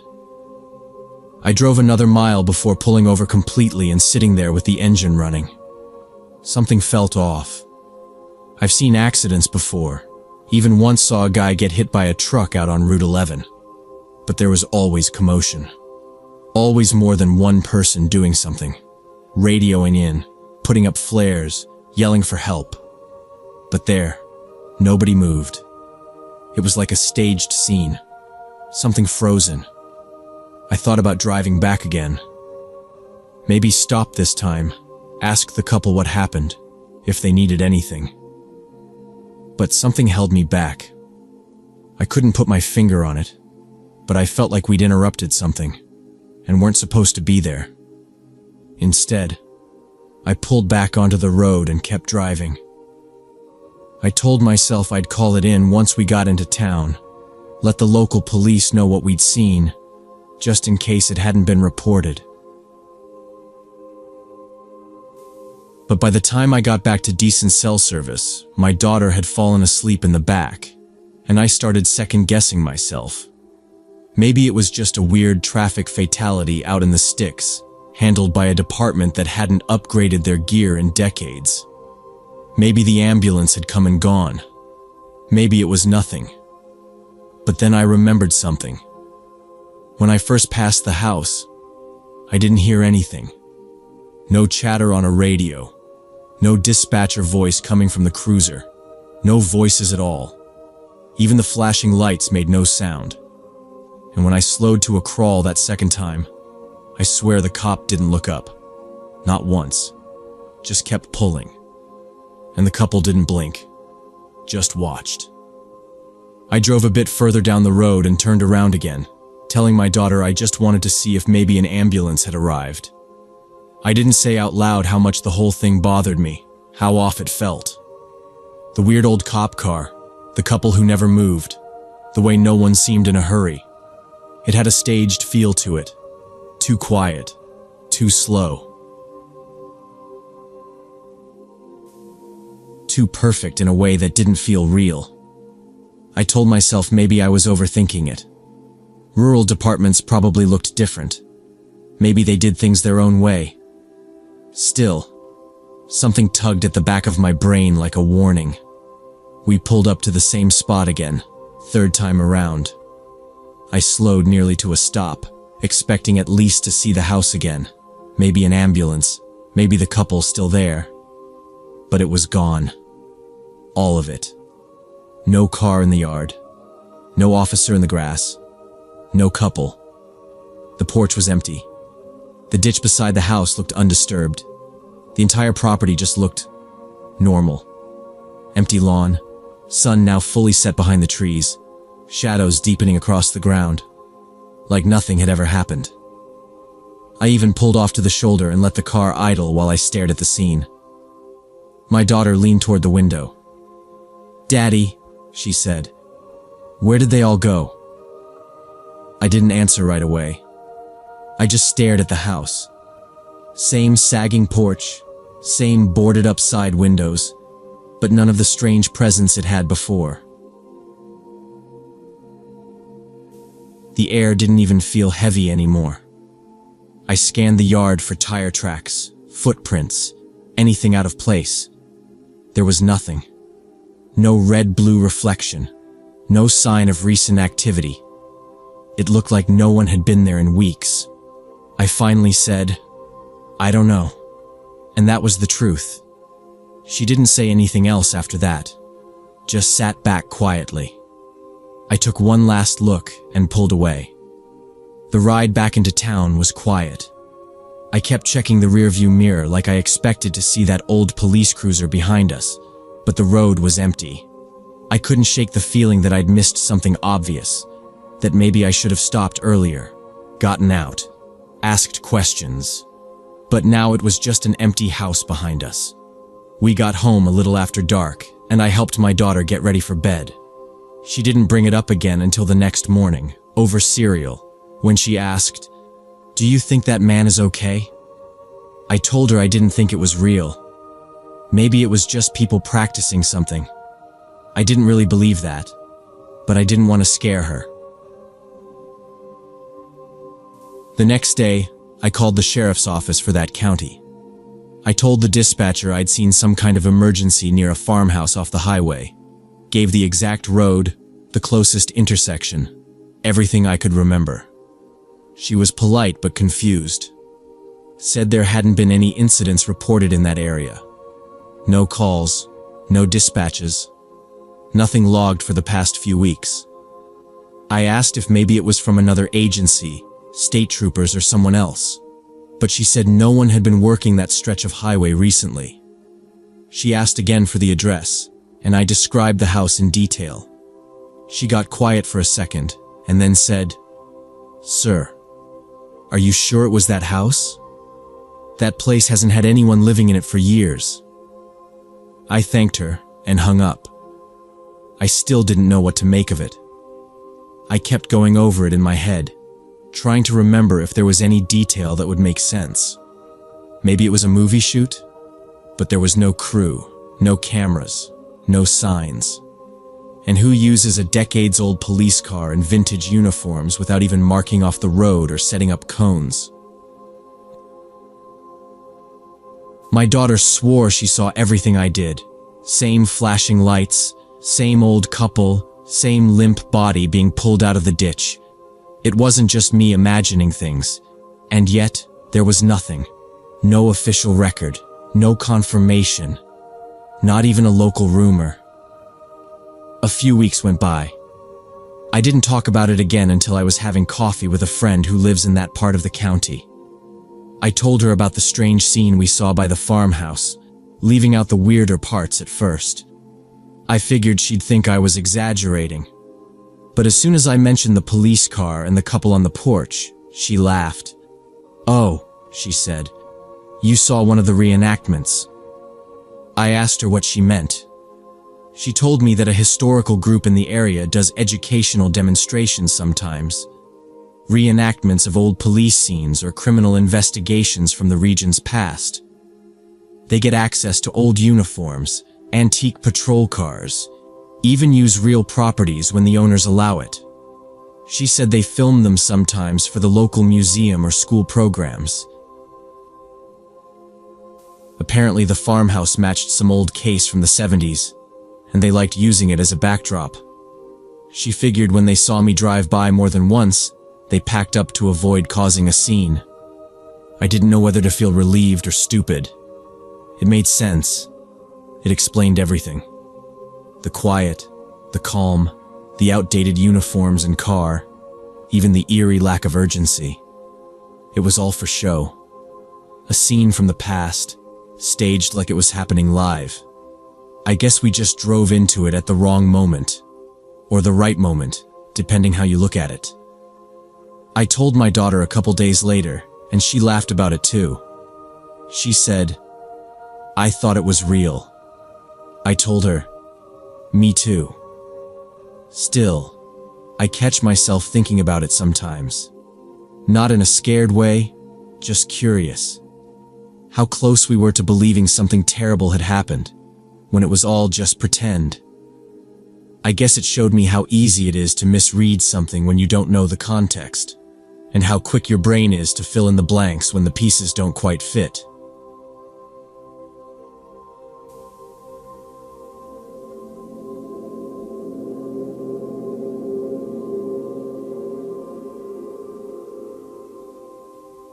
So when I was 15, I met Derek through mutual friends at a party. He was 18 and seemed really understanding about my depression. At first, he would text me every day, asking how I was feeling, and actually listened when I talked about my problems. My friends thought he was sweet, and my parents liked that he was more mature than guys my age. He talked differently from the guys at school, more serious and grown up. He asked about my future and told me he wanted to help me feel better. I remember thinking he really saw me.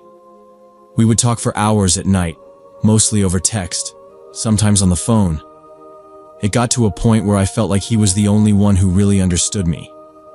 After 2 months of dating, he started getting weird about my phone. He would ask who I was texting, and if I didn't respond immediately, he'd follow up with things like, "Are you ignoring me?" or "Why don't I matter as much as your other friends?" It didn't feel like a big deal at first, just him caring a lot. But it started happening more often. If I didn't answer right away during class, I'd have 10 missed messages from him and maybe a "or cool" as the last one. He once texted me non-stop for an hour while I was hanging out with my cousin at the mall. When I called him later, he asked me why I didn't invite him and said he would have come if I cared.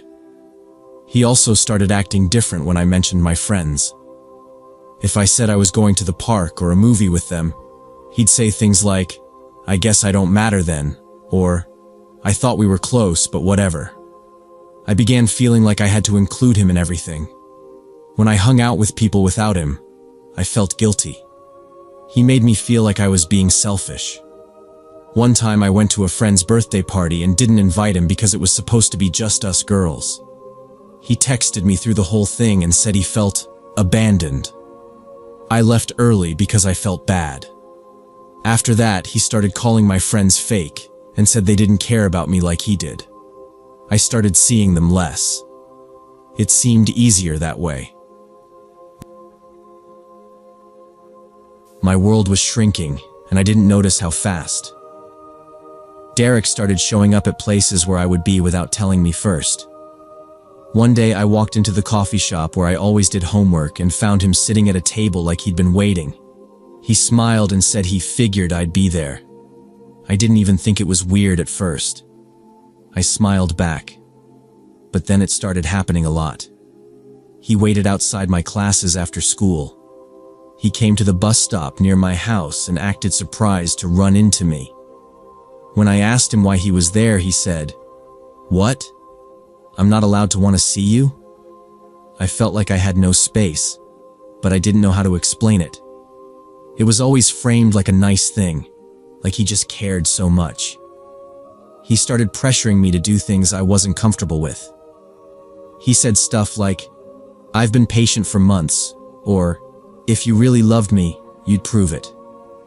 I said no, and he'd act like I slapped him, get real quiet or leave without saying anything. Sometimes he'd text me later saying he was sorry. But then the next day, it would happen again. The guilt trips got worse. He'd bring up everything he did for me, how he listened to my problems and stayed up late to talk. He said he could have been with other girls but chose me, that he was putting in effort and I wasn't. I tried to tell him we needed to slow down. He just stared at me and said, "So you don't care about us at all then?" I remember that exact sentence because of the way he said it, like he already knew the answer and just wanted to watch me say it. I started feeling anxious all the time. I checked my phone constantly so I wouldn't miss his messages. My heart would pound when I saw his name pop up. I stopped going to the library after school because I didn't want him showing up. I felt watched, even when I was alone. My grades slipped. I couldn't concentrate on anything. Teachers asked if everything was okay, and I said I was tired. My mom noticed too. She said I seemed more withdrawn, asked if I was eating enough or if something was bothering me. I told her I was fine. I was scared if I said anything, she'd make me stop seeing him, and that would make things worse. I told myself I could fix it if I just tried harder, if I was more careful with my words. I thought maybe it was my fault for being too sensitive. I didn't know what was normal. I just knew that nothing felt right anymore. After 4 months, I finally worked up the courage to break up with Derek over text because I was afraid to do it in person. I kept it short and said I didn't feel safe anymore and needed space. Within 5 minutes, he started calling me over and over until I blocked his number. Then he began calling from other numbers. I blocked those too. That night, around 10, I heard knocking at the front door. I looked through the peephole and saw him standing there with his hands in his pockets. I froze. My dad came over and asked who it was, then opened the door and told him to leave immediately. Derek didn't say anything at first. Just stood there looking at the ground. Then he asked to talk to me.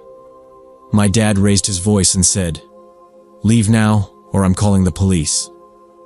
That worked. Derek turned around and walked back down the street. I didn't sleep that night. The next day, I started receiving messages from Instagram accounts with no profile picture or name. They only had 1 follower and were following nobody. At first, it was just things like "nice shoes today," or "you looked tired in second period." Then I got one that said, "that red hoodie doesn't hide you." I wore a red hoodie that day. Then a photo came through. It was of me walking to my car after school. I looked behind me, alone in the parking lot. I showed my parents right away. We went to the school counselor and she called in the principal. They told us to report it to the police. An officer came to the house and took screenshots of everything. He said they'd try to track the IPs, but that it was hard when the accounts were brand new and private. I deleted Instagram, but it didn't stop. The messages moved to email, then my phone number. Texts from unknown numbers started popping up, saying things like, "You look better when you smile," and "I'll see you after gym class." They knew exactly when I was alone, when I walked from one class to another without friends, or when I stayed late for makeup tests. I began looking over my shoulder constantly. I saw a white van parked across the street from our house several times that week. It didn't have plates on the front, and the windows were dark. Sometimes it left when my dad pulled into the driveway. I pointed it out to him, and he started parking behind me so I wouldn't be alone outside. My parents began driving me to school every day. My mom even waited outside when I walked from class to the car. But the messages got worse. They became detailed. They told me what they wanted to do. One said, "You won't be able to scream when I finally get inside." Another had a photo of my bedroom window taken from outside, the blinds barely closed. I hadn't told anyone that I sometimes forgot to pull them down all the way. I felt like I couldn't breathe. I moved a dresser in front of the window and started sleeping with the lights on. My parents installed cameras and motion sensors. I didn't go anywhere alone. I stopped eating. I couldn't focus in class. I barely spoke. I was afraid to close my eyes. Every night felt like waiting for something to happen. I would hear creaks and imagine someone standing just outside the house. Then one night, 2 weeks after it all began, I received an email from an account that didn't even try to hide what it was. No name, no text in the body. Just an image attachment. I opened it.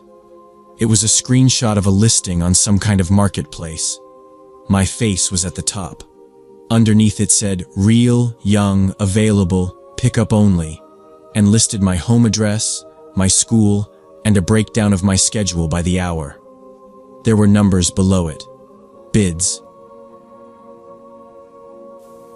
People were bidding on me. Like I was nothing. I dropped the phone and ran to the bathroom. I locked the door and threw up in the sink. My mom knocked and asked what was wrong. I didn't answer. I couldn't speak. That night I waited until everyone went to bed. I got up, went to the kitchen, and took everything I could find from the medicine cabinet. Painkillers, sleep aids, cold medicine, muscle relaxers from my dad's back injury. I swallowed until I couldn't anymore. Then I went to my room and lay on the floor. I thought it would be over soon. I didn't even cry. I just wanted everything to stop. My mom found me because I'd left the cabinet open. I don't remember what happened after that. I woke up in a hospital bed with a tube in my arm and a nurse writing something down. I stayed in a psychiatric hospital for 4 weeks. I wasn't allowed to have my phone. I wasn't allowed to be alone.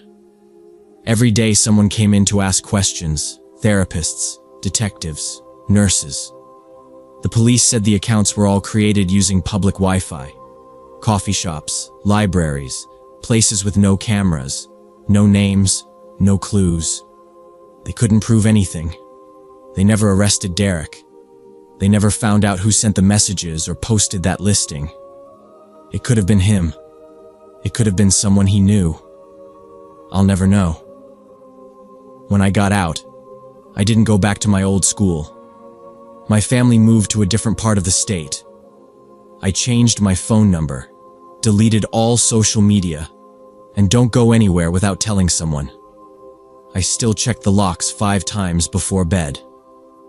Sometimes I wake up thinking I hear someone outside my window. Nothing ever happened after that. No new messages, no photos, no threats. But I still don't feel safe. I don't think I ever will.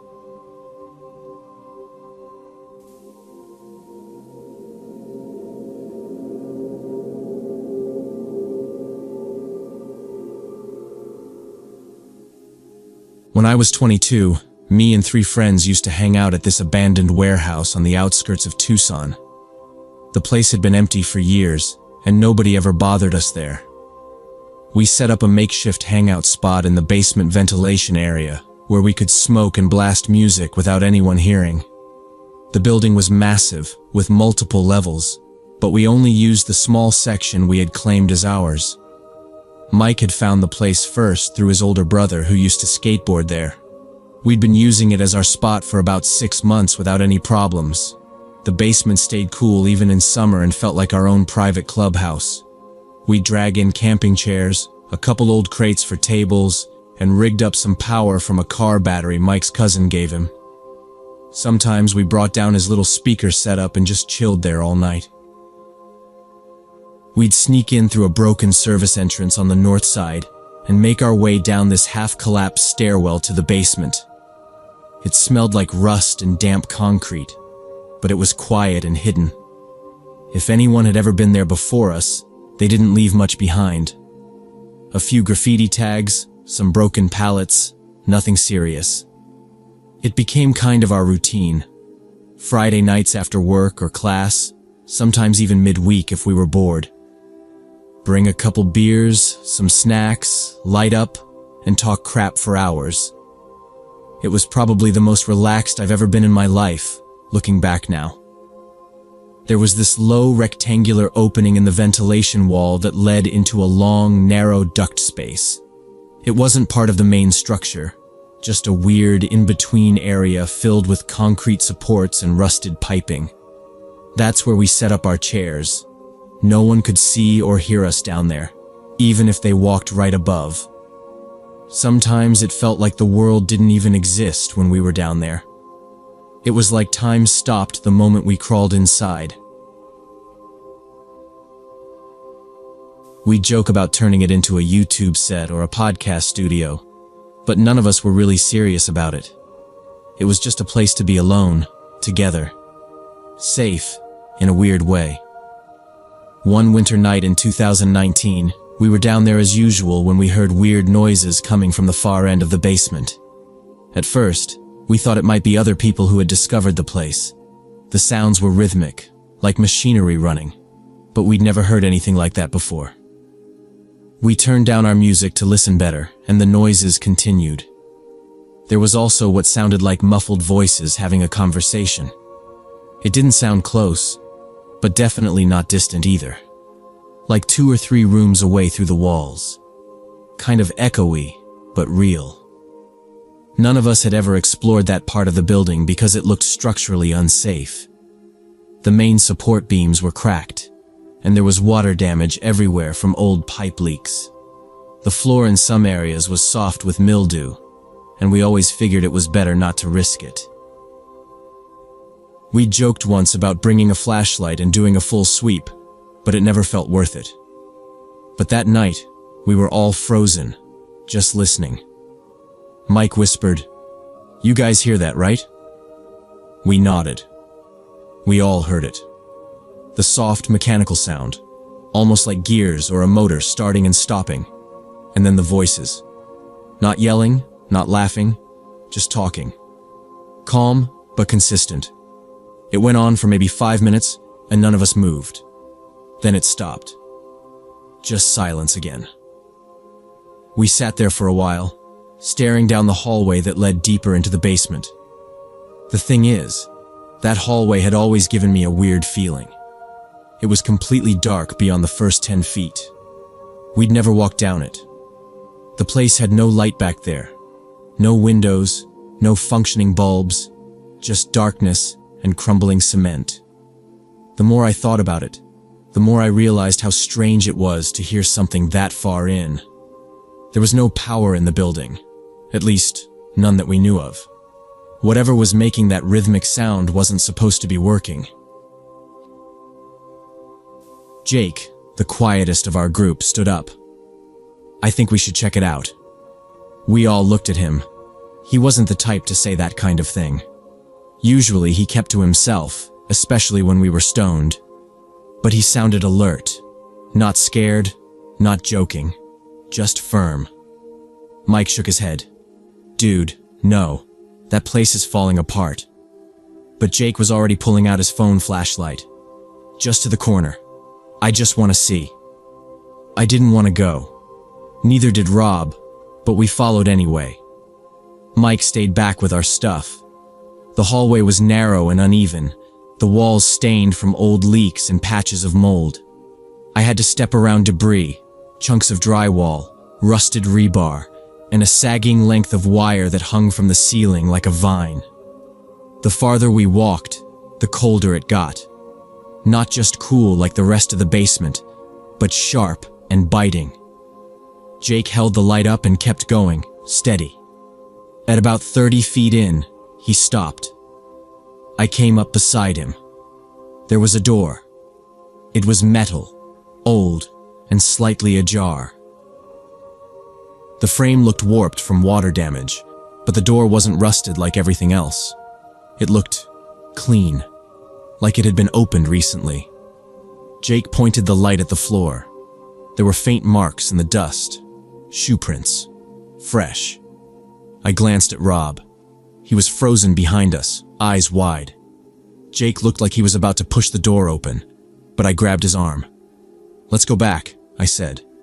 "Seriously." He didn't argue. We backed up slowly, retracing our steps. I kept checking behind us until we reached the entrance of the hallway and could see Mike sitting in the vent room, watching us nervously. When we got back, we didn't say much, just packed our stuff up and left.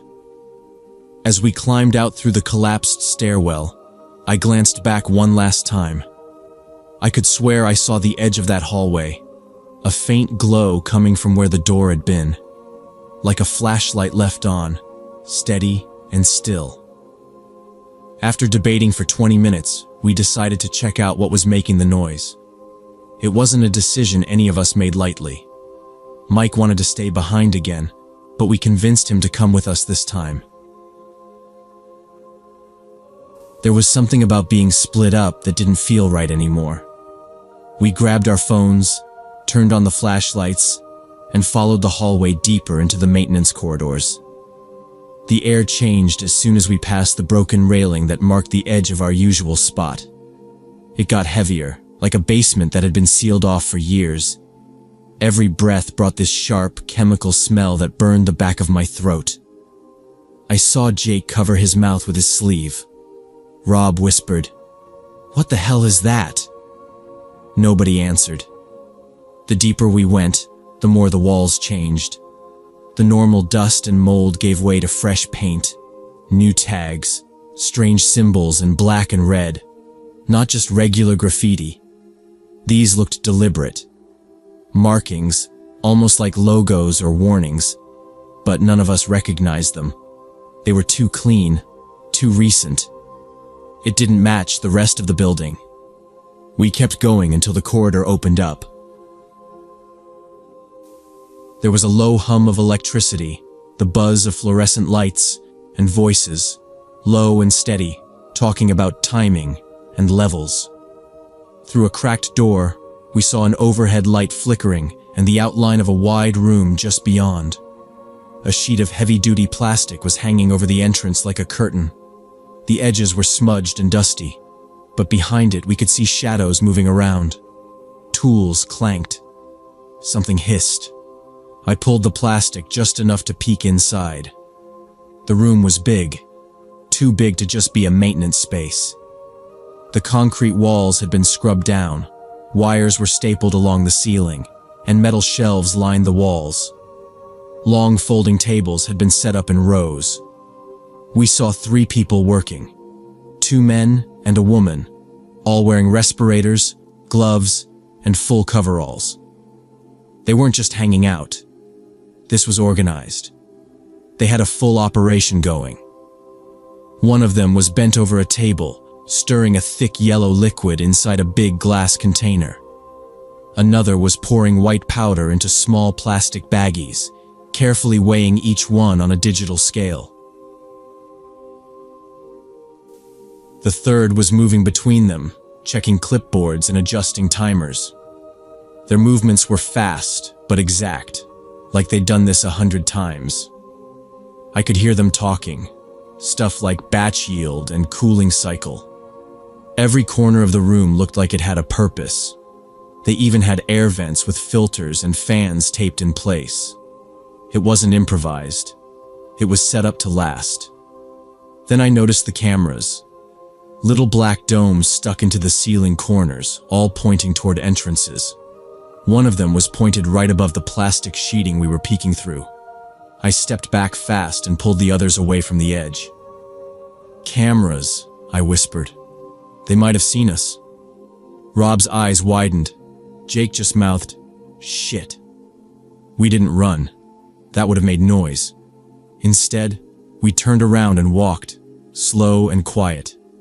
Every footstep felt like it echoed too loud. I kept looking behind us, expecting someone to burst through the plastic with a flashlight and a gun. But no one came. When we finally reached our little room, we didn't say a word.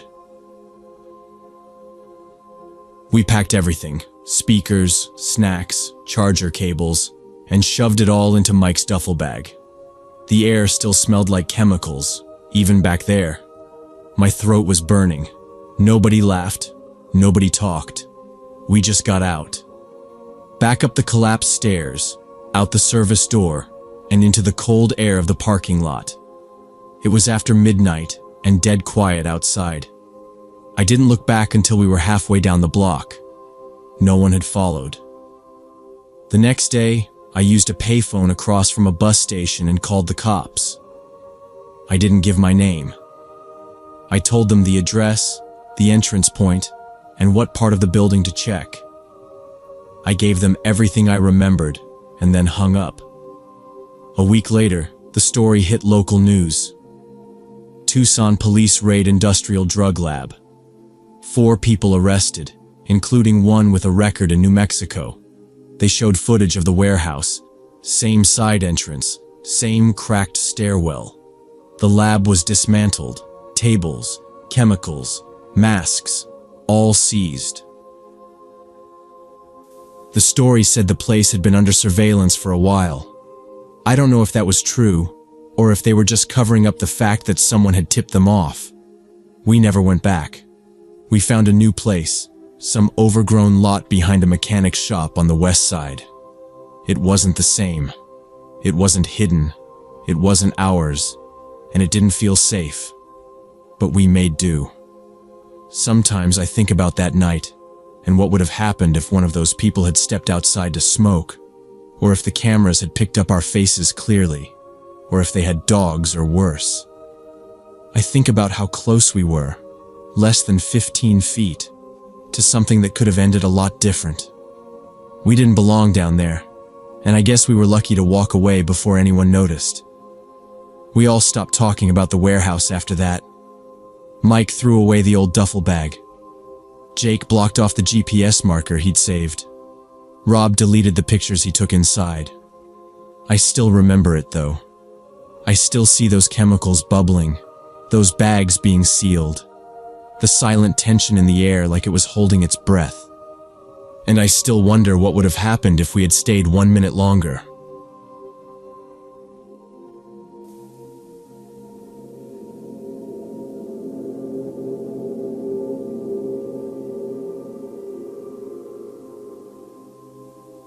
When I was 13, I spent a week at my grandfather's old house in Maine while my parents were out of town. Grandpa had been living there alone since my grandmother died 2 years earlier. The house was built in the 1940s and had that old wood smell that never seemed to go away. It creaked a lot, especially in the mornings and at night when the temperature shifted. Grandpa slept downstairs on the couch because of his knees and told me I could pick any room upstairs for the week. There were 3 bedrooms, but I picked the one at the end of the hall. It had a big window that looked out into the woods behind the house. During the day, the sun came through and lit up the whole room, and at night you could see the moon between the trees if the clouds didn't roll in. The first few nights were quiet. I fell asleep fast and didn't think much of anything. Grandpa went to bed around 9 and usually woke up before me. I spent most of the day reading or exploring the backyard and sometimes walking a bit into the woods, but not far. Grandpa warned me to stay where I could still see the house. He wasn't strict or anything, just didn't want me getting lost or running into some animal. There was a small trail that led away from the backyard, but I never followed it more than a few minutes. It got too dense, and I didn't like not being able to see the roof of the house. At night, I watched TV with Grandpa before heading up around 10 or so. Nothing weird happened for the first 3 nights. On the 4th night, I woke up suddenly and didn't know why at first. The house was dark and still, but then I heard it. Footsteps, slow and steady, creaking along the hallway outside my room. Not like someone running or stumbling, but a careful, deliberate walk. It sounded like an adult, and I assumed it was Grandpa coming upstairs for something. Maybe he left something in one of the bedrooms, or had to check a window. I waited to hear his voice or see the light come on in the hallway, but neither happened. The steps came closer and stopped right outside my door. I sat up in bed and listened. I thought maybe Grandpa was about to knock or open the door, but he didn't. I said, "Grandpa," but there was no answer. The footsteps had stopped completely. I waited a few more seconds, then said it louder. "You okay?" Still nothing. I got out of bed and walked over to the door, opened it slowly, and looked down the hallway. It was pitch black. I couldn't see much except the faint blue light from the moon coming in through the window at the end of the hall. There was nobody there. I looked both ways, checked the floor, the stairs. Nothing. I didn't hear anything either, not even the sound of Grandpa going back down. I walked to the top of the stairs and leaned over the banister. The living room light was off, but I could hear the TV. It was turned down low, like it always was when Grandpa dozed off in front of it. I figured maybe he hadn't come upstairs after all, and I just imagined the footsteps in my sleep. I went back into the bedroom and closed the door. I didn't lock it because it didn't have a lock, just an old metal knob that clicked shut. I climbed back into bed and laid there staring at the ceiling. The hallway had been quiet, and there was no sound of anyone moving around. After maybe half an hour, I finally drifted off. That morning I didn't say anything to Grandpa. I thought maybe it was a weird dream, or just the house settling, like people say. But when I checked the hallway in daylight, the old boards outside my room didn't look warped or loose. They were worn, but solid. I stepped on them, and they creaked exactly how I remembered hearing it the night before. Same sound, same pattern. It made me pause, but I still didn't bring it up. Grandpa seemed normal. He made us oatmeal, talked about the Red Sox, and asked if I wanted to go into town later to pick up some groceries. I said sure. We left around noon and came back in the afternoon. Everything felt normal again. But that night, I couldn't fall asleep right away. I kept waiting to hear the footsteps again. I stayed up reading with the lamp on and only turned it off after midnight. I laid in bed, facing the door, listening for every creak. Nothing happened for hours. No steps, no noises. I must have dozed off sometime around 1:30. Then, at exactly 2, I woke up again. This time I heard the footsteps as soon as I opened my eyes. Same rhythm, same slow pace, moving from the top of the stairs toward my room. I stayed perfectly still. I didn't call out, just waited. They reached the door and stopped again. I held my breath, staring at the dark line between the door and the floor, waiting for a shadow to move across it. Nothing. Not a sound. I counted to 60 in my head. Still nothing. I finally whispered, "Grandpa?" Real quiet, just loud enough in case he was standing outside. As soon as I said it, the footsteps stopped completely. Not even a shift in the boards. I waited another minute, then got out of bed, slowly this time, and walked to the door. I opened it just a crack and peeked out. The hallway was empty. Same darkness, same blue moonlight spilling through the far window. No one there. I opened the door wider and stepped out, looking both directions. Still nothing. I walked down to the top of the stairs and looked over. Grandpa was lying on the couch, half covered with a blanket, mouth open, the TV still on low. I stared for a while, then went back to my room and left the door cracked open. I didn't sleep the rest of the night. I went downstairs and found Grandpa sound asleep on the couch, exactly where I'd last seen him before going to bed. He had one arm resting on his chest, and the TV remote loosely held in the other hand. His breathing was slow and deep, like he'd been out for a while. I hesitated, watching him for a second, then walked over and gently shook his shoulder. He opened his eyes and blinked at me like he wasn't sure where he was. "What's wrong?" he asked, voice hoarse. I told him about the footsteps, that I'd heard someone walking right up to my door, that I'd opened it and no one was there. He just stared at me a moment before rubbing his eyes. "Didn't hear a thing," he said. "My hearing's not so good anymore, kiddo. Maybe just the house settling. These old places creak all the time." I stood there, waiting for something more, but he just yawned and reached for the blanket. "Could be a raccoon on the roof," he added. "We've had 'em before." I didn't say anything else. I didn't feel like arguing. I just nodded and walked back upstairs. The hallway was silent again. Same cool air, same faint glow from the woods through the window. I left my door open a little and sat on the edge of the bed, staring at the hallway for a while before climbing back under the blankets. I didn't sleep much. Every time the house shifted or popped, I flinched. I kept picturing the sound of slow footsteps coming closer, stopping at the door. But it never came again that night. The next morning, Grandpa acted like nothing had happened. He was already up making toast and eggs when I came down. He asked if I wanted juice or milk like it was any other day. I didn't bring it up again. He didn't either. 6 months later, I came back, but I wasn't alone.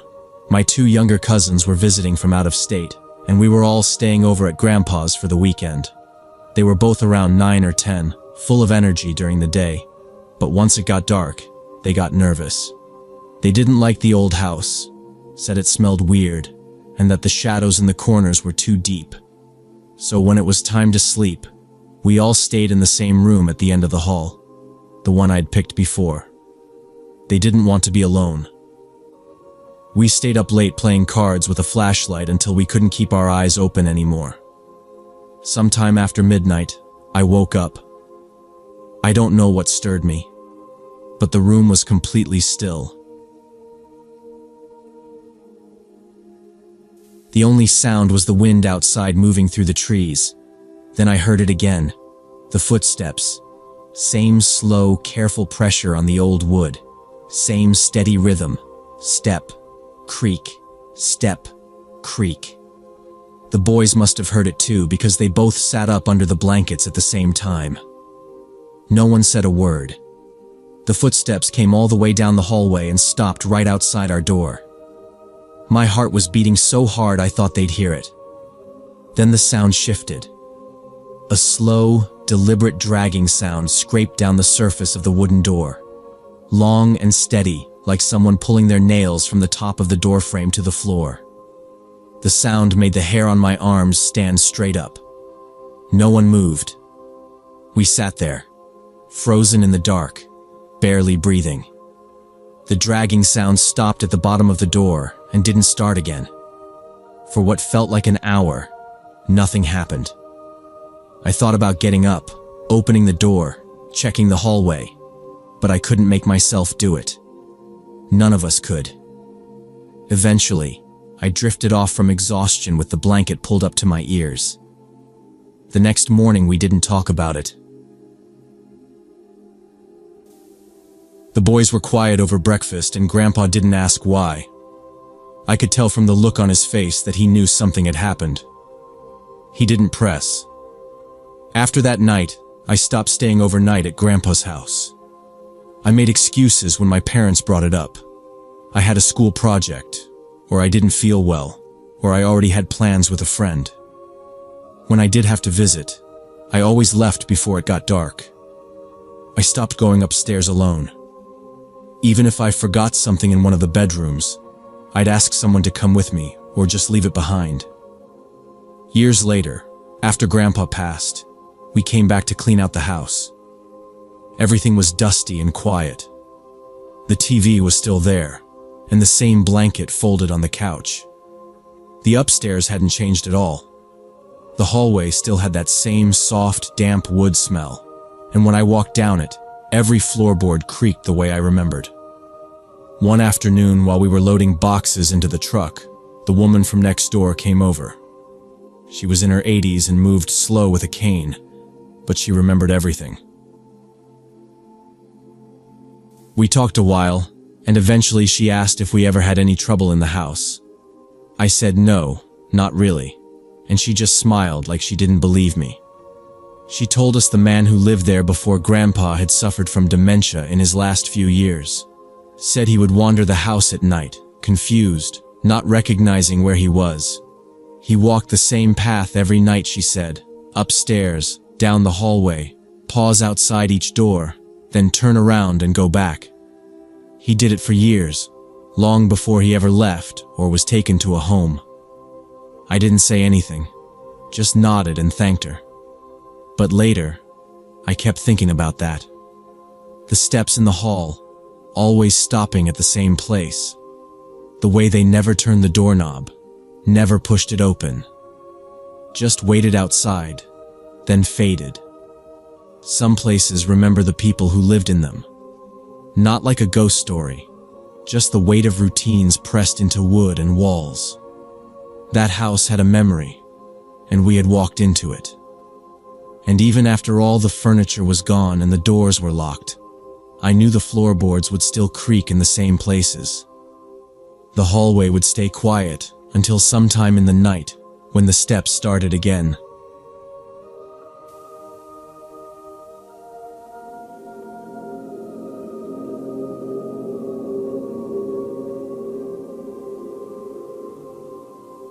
I was deployed to Afghanistan in 2008 as part of an engineering unit that specialized in finding improvised explosive devices on roads throughout Helmand province. Our job wasn't glamorous, but it was important and dangerous. The Taliban had laid traps for us just about everywhere you could imagine, and some places you couldn't. Our team had been working that area for 3 months and had developed a routine for these missions. Morning briefings, equipment checks, route planning, and then the long hours of slow movement through dusty terrain, scanning for disturbances in the soil or debris that might indicate a bomb. We learned to read the ground like a book. One night in late October, we were pulled into a briefing just before dinner. There'd been reports of planted mines along a route between 2 villages, a narrow stretch of road that traced the same path ancient traders once used. This wasn't just any road. It passed through the remains of an old caravan route that had been used for centuries. Lately, it had become a hot zone for firefights between Taliban fighters and Afghan government troops. Intelligence suggested insurgents were exploiting the ruins for cover and hiding weapons caches in the rock walls and crumbled archways. Command wanted us to confirm whether the reports were real and, if possible, clear the way. We were told outright to expect ambush. The lieutenant didn't sugarcoat it. You'll be walking into a bad spot. Move slow. Keep your heads low. We loaded up just after sundown and rolled out in 2 armored MRAPs. Our team was small, 8 guys total, including our CO, Lieutenant Martinez. He kept quiet most of the time during these rides, just stared out the window through his NVGs. I sat across from Clark, our equipment guy, who was busy checking the batteries on our metal detectors. Nobody said much. We'd all been through enough runs to know that joking before a high-risk op didn't sit right. We reached the outskirts of the area just before midnight. The old caravan trail ran through a shallow valley, with broken stone walls lining both sides and jagged ruins rising out of the earth like busted teeth. We dismounted and went silent, switching to hand signals and radio headsets. Night vision goggles turned everything pale green and flat, but they were better than walking blind. The wind kicked dust up into little spirals and rustled through the broken doorways of the old buildings. It felt like the kind of place you'd want to walk through fast, but that wasn't our job. Martinez had us fan out in a wide formation. He sent Blake and Ortiz up to a ridge overlooking the eastern side of the ruins to watch for movement. The rest of us started sweeping the trail using metal detectors and ground-penetrating radar. I took the center with Clark, while O'Neill and Turner worked the opposite flank. We moved in short, slow steps, our detectors inches from the ground, listening for the high-pitched whine that signaled metal underfoot. Every so often we'd stop, kneel, dig, and check. Usually it was trash, spent casings, rusted cans, scrap wire. But the ruins made it dangerous. So many places to hide, too many shadows, and the way sound bounced around the old stone made it hard to tell where anything was coming from. Martinez kept rotating our position every 15 minutes, never letting anyone stay still too long. He wasn't just cautious, he was smart. He'd been shot at more than once on these kinds of missions. At around 0100, Clark signaled to me. His detector had picked something up near a broken archway that used to be part of a gate. We crouched together and started clearing the topsoil with brushes and gloved hands. About 3 inches down, we found the edge of a metal cylinder.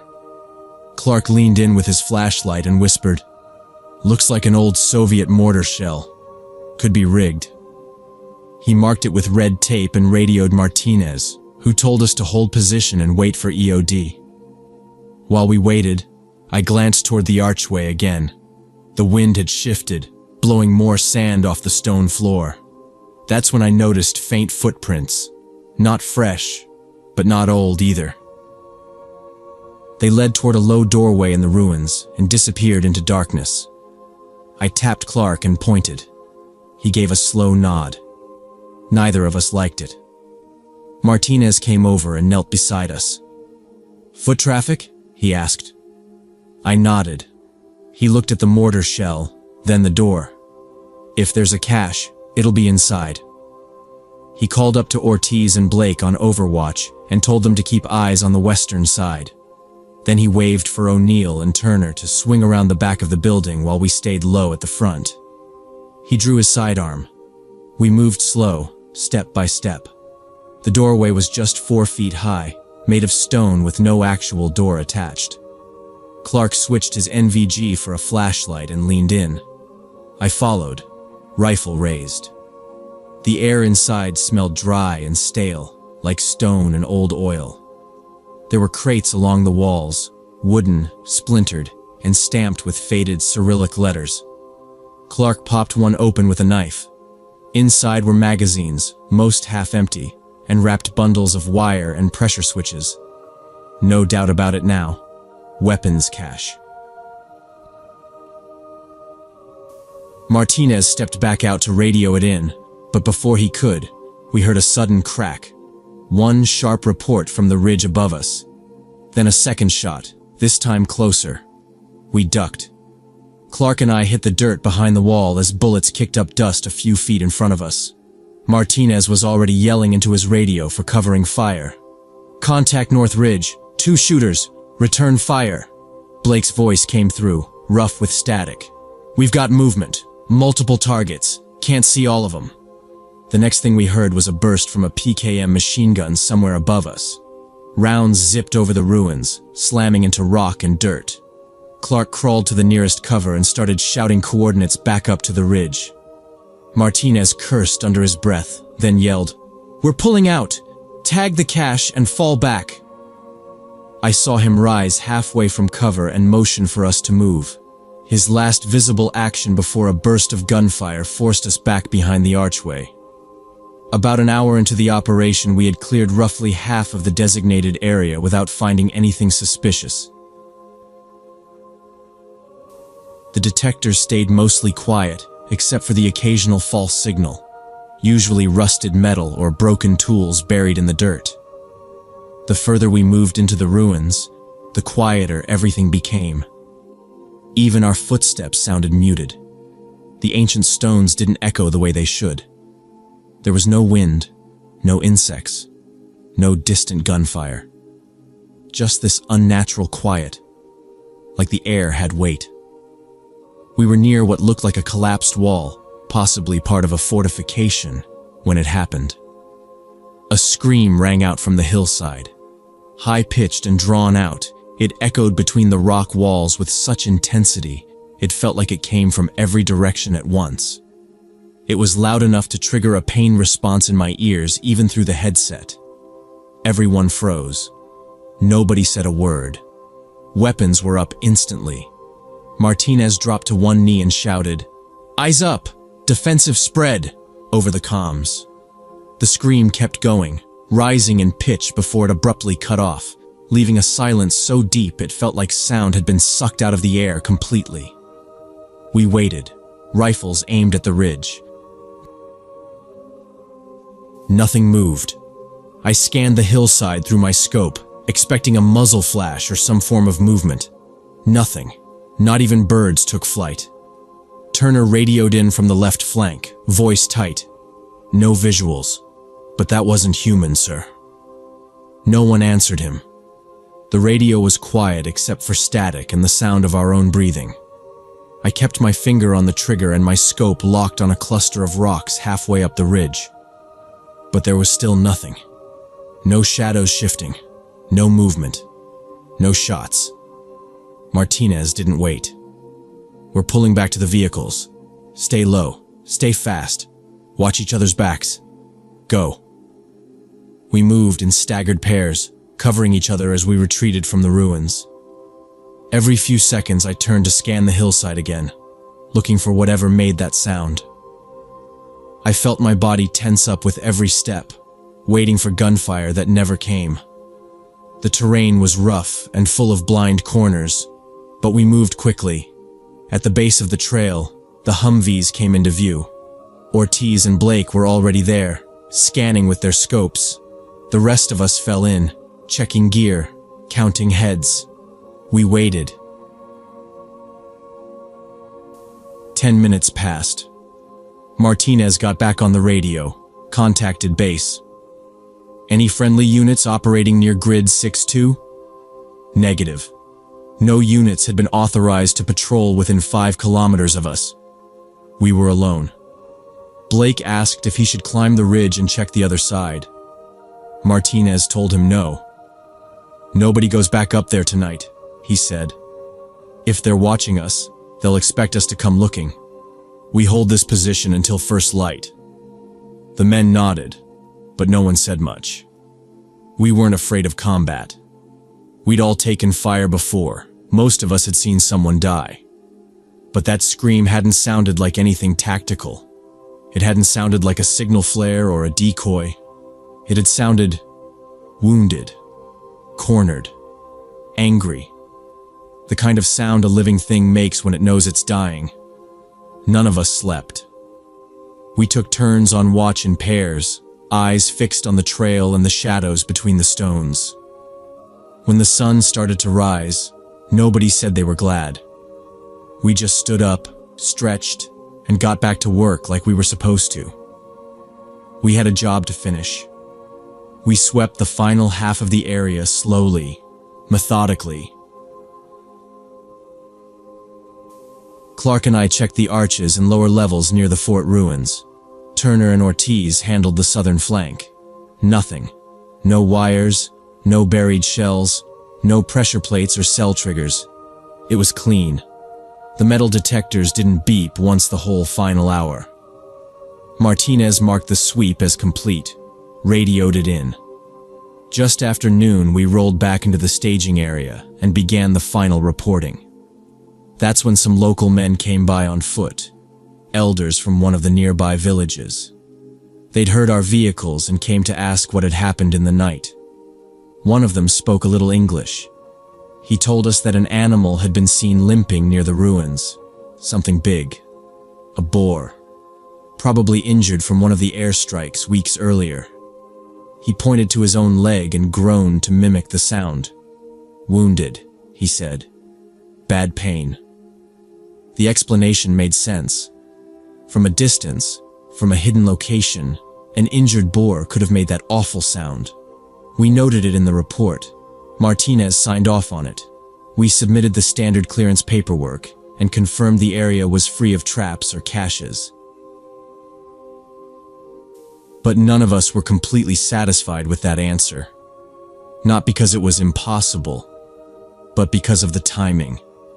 The way the scream echoed, the way it felt when it stopped. That sound, whatever made it, didn't just hit our ears. It got into our heads. Later that week, I found myself thinking about that moment more than I should have. Not the scream itself, but the silence that followed. How the air seemed still. Like it wasn't just our team that froze, but everything. Like time held its breath. We'd cleared dozens of roads, walked into dangerous territory more times than I could count. But that place, those ruins, those ancient stones, felt different. You could tell people had died there long before us. Soldiers, bandits, travelers. Centuries of blood in that dirt. And when that scream echoed off the stones, we weren't just hearing an animal in pain. We were hearing fear. Pure, raw, ancient fear. And it wasn't just theirs. It was ours too.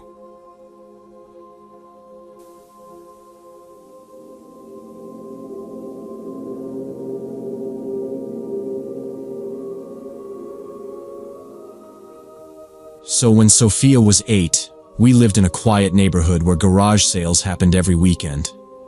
That Saturday morning started like any other.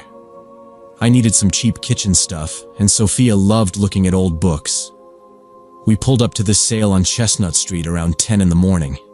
Sophia immediately ran to a box of children's books by the garage entrance while I started browsing through dishes and cookware. The woman running the sale seemed busy with other customers, so I didn't pay much attention to her. I kept Sophia in my peripheral vision while examining a set of plates. Everything felt normal and safe in broad daylight with plenty of people around. I had no reason to worry about anything. The garage door was fully open. Tables were spread out on the driveway with everything from old lamps to VHS tapes. Sophia sat cross-legged on the pavement, flipping through a book with a teddy bear on the cover.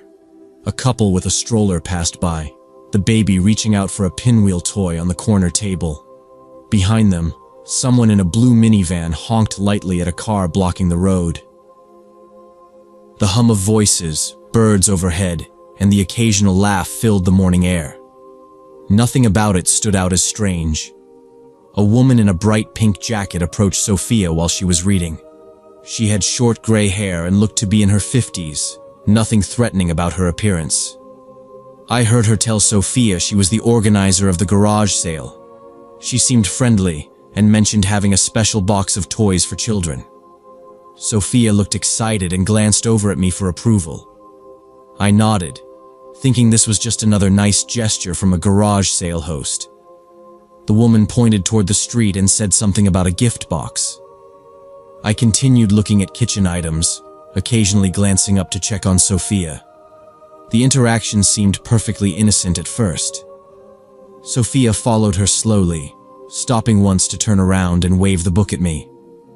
I gave her a thumbs up, distracted by a glass mixing bowl with a chip in the rim. I put it back and picked up a colander with one handle bent inward. By the time I looked back again, Sophia was further down the driveway. The woman had moved slightly ahead, pointing to something around the corner of the fence that blocked the view of the neighbor's yard. I put down the colander and took a few steps toward the edge of the table, watching them walk toward the sidewalk. Sophia didn't seem scared, just curious, her steps quickening slightly to keep up. I figured the woman might have a box of toys in her trunk or something. Maybe she stored them out front to keep space clear on the driveway. There was nothing obviously wrong, but I suddenly noticed the pink jacket looked too thick for the warm weather. She walked stiffly, like she was carrying something under it or wearing layers. It was hot that day, high 70s already, and everyone else had short sleeves or tank tops. I wiped my hands on my jeans and called out, "Sophia," just loud enough to break the rhythm of their movement. The woman paused and looked back. She smiled politely, held up a finger like, "Just a second," and pointed again at something out of my view. I stepped around the table and walked toward the edge of the garage. I couldn't see what she was pointing at from there. Sophia turned to me and said, "She's showing me a box of free stuff." Her voice was cheerful, not alarmed, but my chest tightened a little. I walked out onto the driveway. The woman took a step toward the street. I didn't like how fast it all felt, even if nothing exactly bad had happened. I called out again, louder this time. "Wait for me!" Sophia stopped. The woman stood still too, one foot already on the grass strip between sidewalk and curb. Her smile didn't change, but she turned more toward me this time. I walked briskly across the driveway.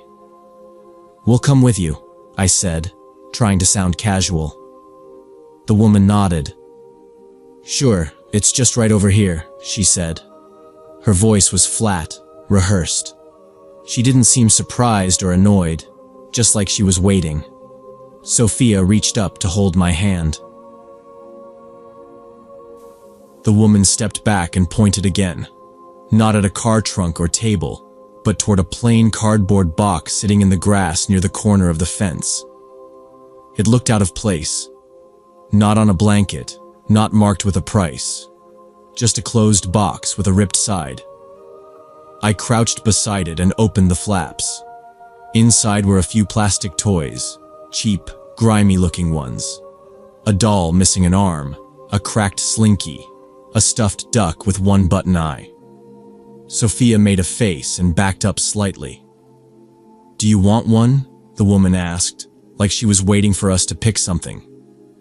"No, thank you," I said, standing up. The woman nodded once and didn't say anything else.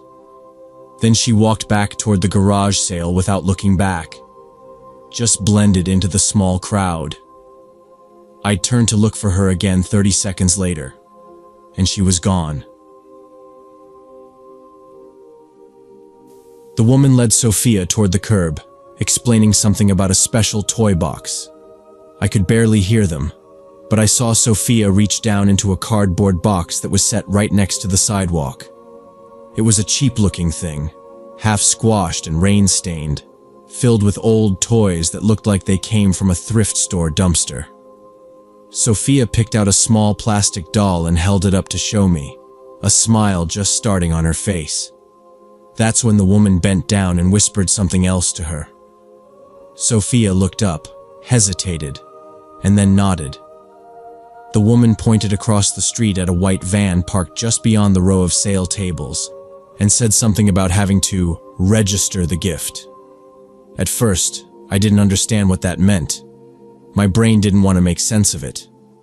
Then the woman took Sophia's hand, not loosely like a friendly gesture, but tight, fingers wrapped firmly around hers. It was too much for a stranger. My eyes followed their path as they stepped toward the road, heading straight for the van. I didn't see any signs on the van. No garage sale markings, no business logo, nothing. Just a plain white vehicle with all the windows tinted dark. Sophia looked back once. Not panicked, not scared, but puzzled. Like she wasn't quite sure this was how garage sales usually worked. I started walking faster. Then I started jogging.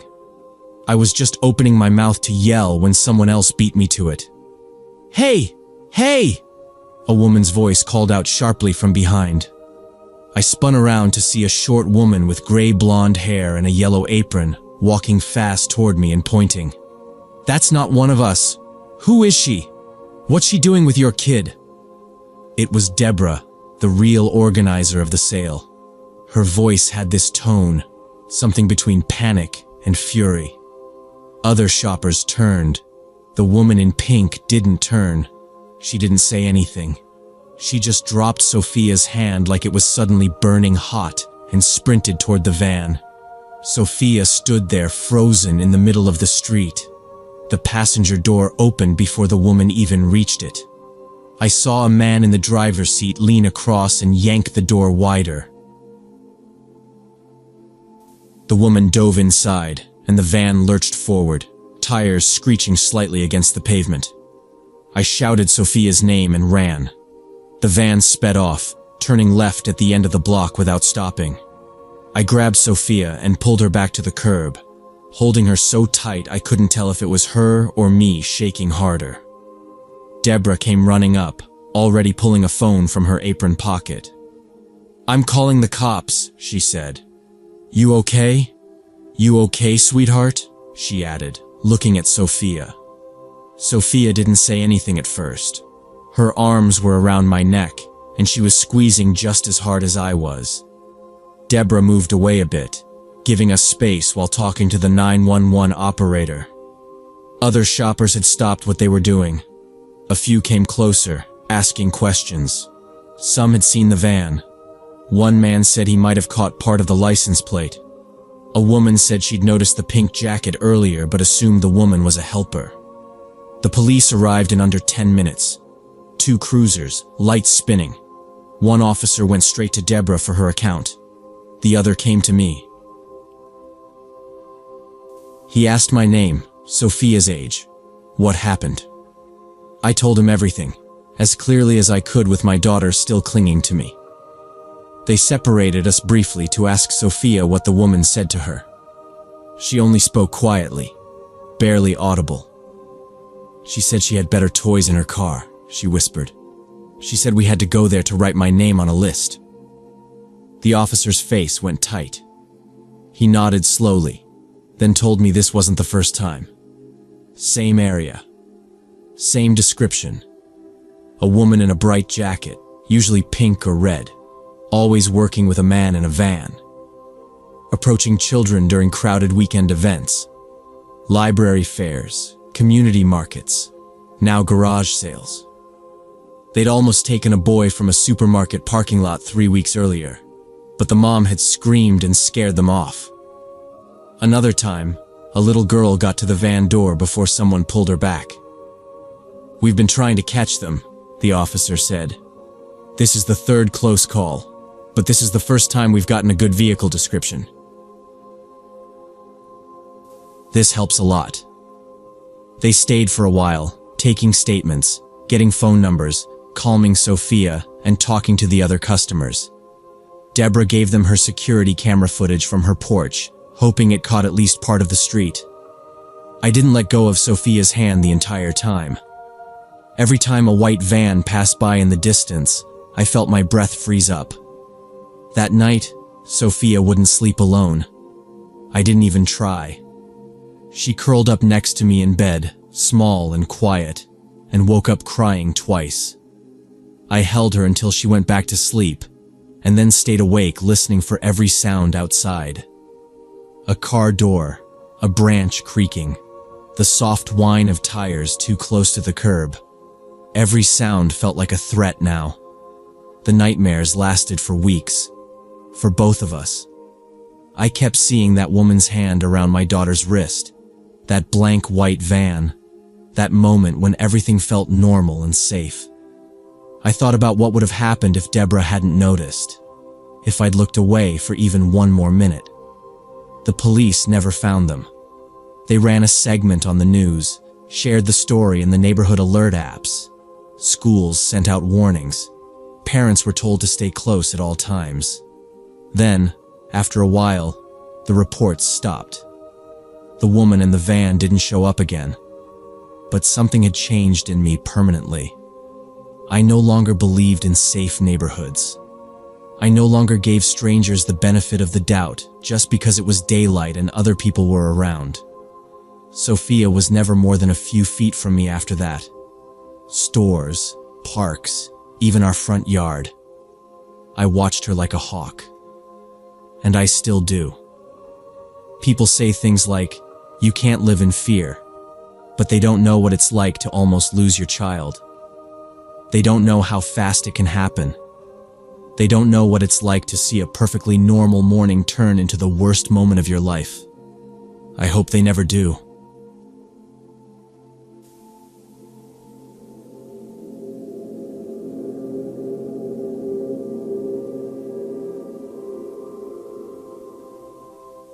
I was 25 and working as a nurse when I decided to try online dating again. Brandon seemed perfect on paper. Successful businessman, good photos, interesting conversations. We texted for about 3 weeks before he suggested meeting for dinner at a romantic restaurant outside the city. I was excited because he seemed different from the usual guys on dating apps. He picked me up in a black Lexus, wore a dark blue button-up, and smelled like expensive cologne. He opened the car door for me and complimented my dress.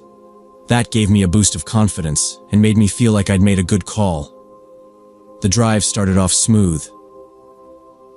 He played jazz low on the stereo and asked questions about my job, my favorite foods, places I wanted to travel. I told him about some funny stories from the hospital, and he laughed at all the right parts. I noticed he didn't use GPS, just kept driving confidently, like he knew exactly where we were going. I didn't think much of it at the time. I texted my roommate as we pulled onto the highway, sent her a thumbs-up emoji and a selfie with Brandon in the driver's seat. I had already shared his profile with her earlier and told her to call if she didn't hear from me by 10 p.m., just a routine safety step. About 20 minutes into the drive, I realized we weren't heading toward the restaurant district. Instead, Brandon merged off the main road and took an exit toward an industrial area I didn't recognize. I asked, "Hey, aren't we going the wrong way?" He kept his eyes on the road and said, "Yeah, I just have to stop by my office real quick. I forgot some documents I need for a meeting tomorrow. It'll only take 5 minutes, promise." He said it casually, like it was no big deal. Still smiling, I nodded slowly, trying not to overthink it. The surroundings started changing fast, streetlights thinning out, businesses shuttered, some buildings completely boarded up. He pulled into a narrow alley behind a warehouse. No cars, no lights, just metal siding and dumpsters. "Here we are," he said, cutting the engine. The jazz stopped. The silence hit fast. I looked around, trying not to let my face show how uneasy I felt. I said, "You sure this is your office?" He didn't answer right away. He just stared straight ahead through the windshield. Then he turned to me, and his whole expression changed. The easygoing smile was gone. His face went blank. "Give me your phone," he said. His tone was flat, cold, like he was giving a patient order, not making a request. I froze. He repeated it. "Phone. Now." I reached slowly into my purse, trying not to fumble. I handed it to him, and he powered it off immediately, slipped it into his coat pocket. "Why are you doing this?" I asked, my voice coming out shakier than I meant. He didn't answer. Just looked out the window again like he was waiting for something. Then he said, "Don't scream. Don't run. You'll only make it worse." He didn't look at me when he said it. Just stared out into the dark like he was rehearsing. I scanned the area. Nothing but a chain-link fence, a locked metal door, and a stack of old pallets leaning against a brick wall. I reached for the door handle as quietly as I could. It was locked. He noticed. "Don't," he said, more forceful this time. Still not yelling, but sharp. He unbuckled his seatbelt, shifted slightly to face me, and that's when I saw it. Under his jacket, wedged between the center console and his side, was something black and hard-edged. Not fully visible, but enough for me to guess what it was. "Just sit back," he said. "No one knows you're here." I didn't respond, just tried to control my breathing. He leaned forward and popped open his glove compartment, pulled out a roll of duct tape, tore off a piece and held it out. "Put your hands together," he said. I didn't move. He raised his eyebrows. "You think I won't hurt you?" I kept my hands at my sides. He reached across, fast, and grabbed my wrist. I jerked away, slamming my elbow into the side of the door. The motion startled him, and I used that second to twist the lock open. My fingers fumbled for the handle again, heart pounding so loud it filled my ears. He grabbed for me with both hands, but I threw my weight against the door. It flew open, and I stumbled out, landing hard on my side. I scrambled to my feet, bolted past the pallets, slipped once on the gravel but didn't stop. I could hear him behind me, yelling, something sharp and angry. I didn't look back. There was a side street ahead, faint light from a flickering street lamp. I ran toward it, not knowing where it led, just needing to get away from the alley. My heel snapped off, but I didn't stop. I rounded the corner and saw a gas station up the block, lights on, a car parked out front. I sprinted toward it. Brandon grabbed my arm so hard I could feel the pressure on my bones. "You're not going anywhere," he said. "Not until I get what I came for." His voice was low, but there was something tight and unstable in it. I didn't say anything at first. I just stared at the floor mat, trying to control my breathing. My arm stayed still under his grip. He leaned closer. "You think you can play me? I've planned this. I've done this before. I know exactly how this goes." His hand tightened again. "You do what I say. You walk away. You don't. We'll see." He let go of my arm, but kept his eyes on me. I didn't move. I didn't want to trigger anything. He leaned back in his seat and reached into his coat. My pulse jumped, but all he pulled out was a folded piece of paper. "This was going to be clean," he said, "but you had to push it." I asked him quietly, "Can you just take me home? Please. No one has to know. Just take me back and I'll forget everything."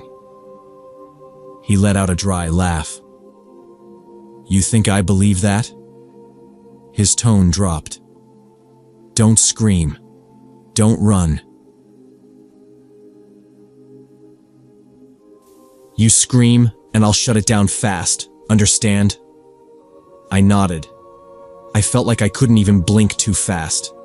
We were surrounded by concrete walls and metal doors, no windows, no witnesses. I knew if I tried to run again, I'd lose. And fighting wasn't an option.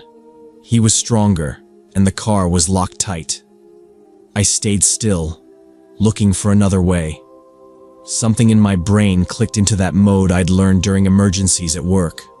Stay calm, slow everything down, and don't panic. I turned toward him and spoke softly. "I get it, okay? I'm not going to fight you." I kept my voice steady. "I just want to make it through this. I'll do what you want. You don't have to hurt me." His eyes scanned me, looking for something. "You serious?" I nodded. "Just don't be rough, please. That's all I'm asking." He stared for another second, then leaned back in his seat and looked out the windshield. His jaw was still tight, but he wasn't holding me anymore. I watched him exhale slowly, like some part of him started to believe it. I waited a few seconds, then said, "You must be good at what you do, right? Business, I mean. You're obviously successful." He turned slightly toward me. "You noticed that, huh?" I nodded again. "I saw your watch earlier. That's not cheap. And your car. Nice choice." He smiled faintly, just for a second. I kept going. "You don't need to scare women. You could probably have anyone." He snorted. "That's not how it works." I didn't push. I waited. Then I said, "We'd both be more comfortable at my place. I'm just saying. It's warm, private. You wouldn't have to worry about someone showing up here." His face twitched slightly, like he was thinking about it. I added, "My roommate's out of town. You wouldn't have to rush." The silence stretched for a second. Then he reached for the gear shift. "Where do you live?" he asked. I gave him the cross streets, not the exact address. "You better not be screwing with me," he said. "I'm not," I answered. The drive back was slow. I kept talking. Nothing too personal, just compliments, questions about his work, pretending I was interested. Every time he relaxed a little, I followed it with something neutral or flattering. My voice stayed calm, soft. He didn't touch me again. Just drove with both hands on the wheel, his face unreadable.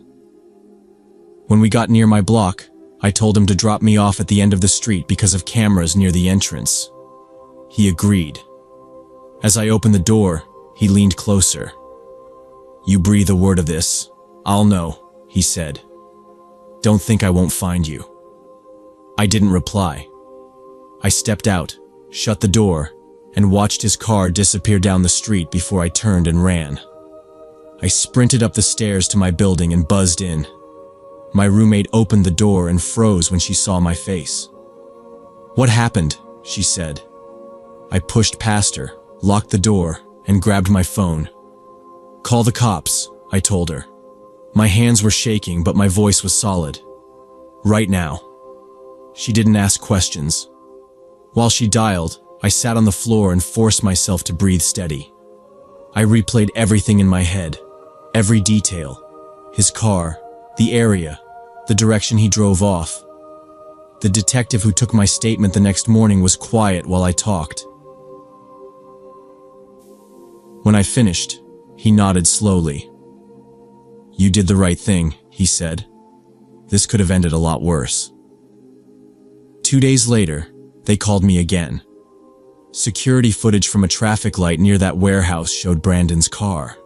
They ran the plate, traced it to a rental, and picked him up at the address on the rental agreement. I had to go in and confirm his identity. I did. Later, the police told me Brandon had 2 previous convictions in other states, both sealed. He had served time, gotten out, changed his name legally, and vanished from records. He was charged again, and I agreed to testify at trial. The courtroom was packed the day I spoke. I told them everything. Brandon didn't look at me once. The judge sentenced him to 12 years without parole. He's locked up now. But I still check my door twice every night. I still use dating apps sometimes. But I meet in crowded places now. I drive myself. I don't give out my full name or address. It's not paranoia. It's survival. Trust isn't something you owe to someone just because they smile nice or text you first. It's something that's earned, and it takes time.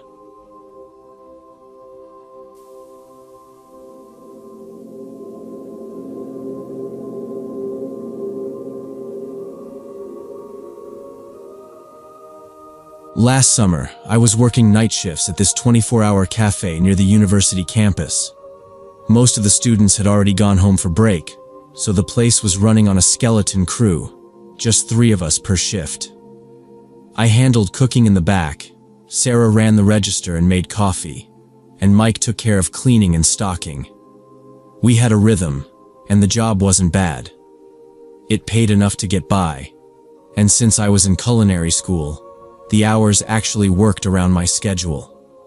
The cafe wasn't fancy, just a long counter up front, rows of booths along the windows, and a dimly lit kitchen tucked behind a swinging door. The equipment was old but worked fine. We even had this old-school security system, just a chime that dinged whenever the door opened. It was installed long before I started working there, and from what I could tell, it was barely holding on. Still, it did its job. It chimed when someone came in. Simple. Most nights were uneventful. We had regulars, mostly drivers, students pulling all-nighters, and the occasional drunk trying to sober up on coffee and toast. After midnight, the pace slowed way down. It got quiet. The kind of quiet where you start to notice the hum of the fridge and the clink of Sarah's nails tapping the screen as she checked social media between customers. Mike didn't say much, but he always had his headphones in while mopping or taking trash out back. We didn't really talk much on shift. Everyone knew what they had to do, and that was enough. That one night in July, the air was thick and sticky. The AC had been acting up, so we kept the back door cracked open with a brick, just to get some airflow from the alley. It was a little after 2 a.m., and we were winding down. I was scrubbing down the flat top, Sarah was counting out the drawer, and Mike was wiping down tables in the dining room. Then we heard the door chime. Just the usual beep, nothing unusual at first. Sarah looked up, instinctively said, "Hey there," like she always did, but there was no one there. She stepped out from behind the counter and looked toward the booths. Nothing. No sound, no movement. I leaned out from the kitchen doorway and scanned the room. Empty. We didn't think much of it at first. Probably the door hadn't latched properly, and the wind or pressure from the alley made it pop open slightly. Sarah walked over and pushed it closed, yanking it tight behind her. We laughed it off, chalked it up to the busted air conditioning messing with the airflow. A few minutes later, the chime went off again. I was still in the kitchen, wiping the grill, and I paused with the scraper in my hand. Mike called out from the front, "Hello?" Same thing, no one there. He walked the whole room, even checked the bathrooms, and then came back behind the counter, looking confused. "There's nobody," he said. Maybe someone's messing around outside. We figured maybe it was some college kid messing with the door and running off. Dumb prank, but not unheard of. Sarah checked the security monitor we had above the coffee machines, but it only showed the front entrance and part of the sidewalk. Just empty pavement and a flickering street lamp. We kept going. I went back to cleaning the fryer baskets. Mike went to restock the drink fridge near the back. Sarah pulled her phone out again. Then, about 10 minutes later, it chimed a third time. I didn't hear Sarah say anything this time. Just silence. I walked into the dining room.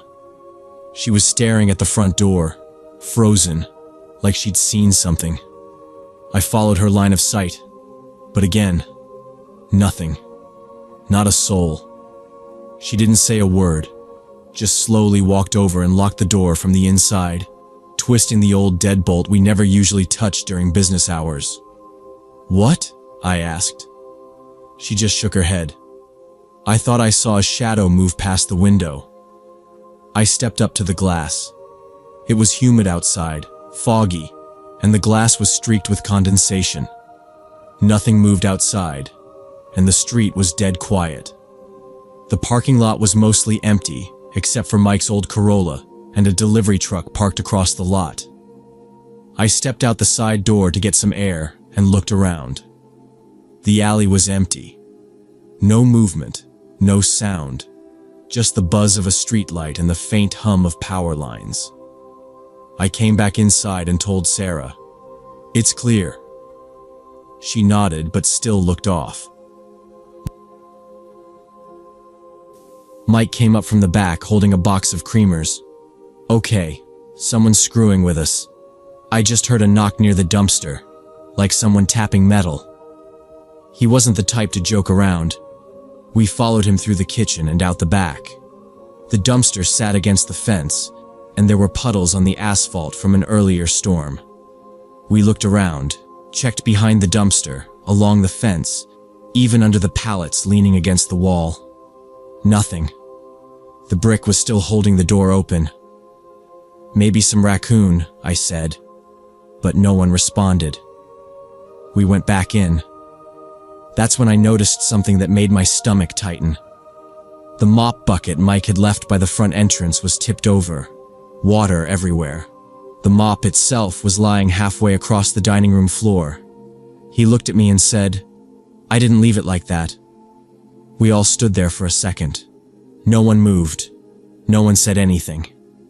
Then Sarah, trying to shake the tension, said, "All right, seriously. If someone's in here, come out now, or we're calling the cops." We waited.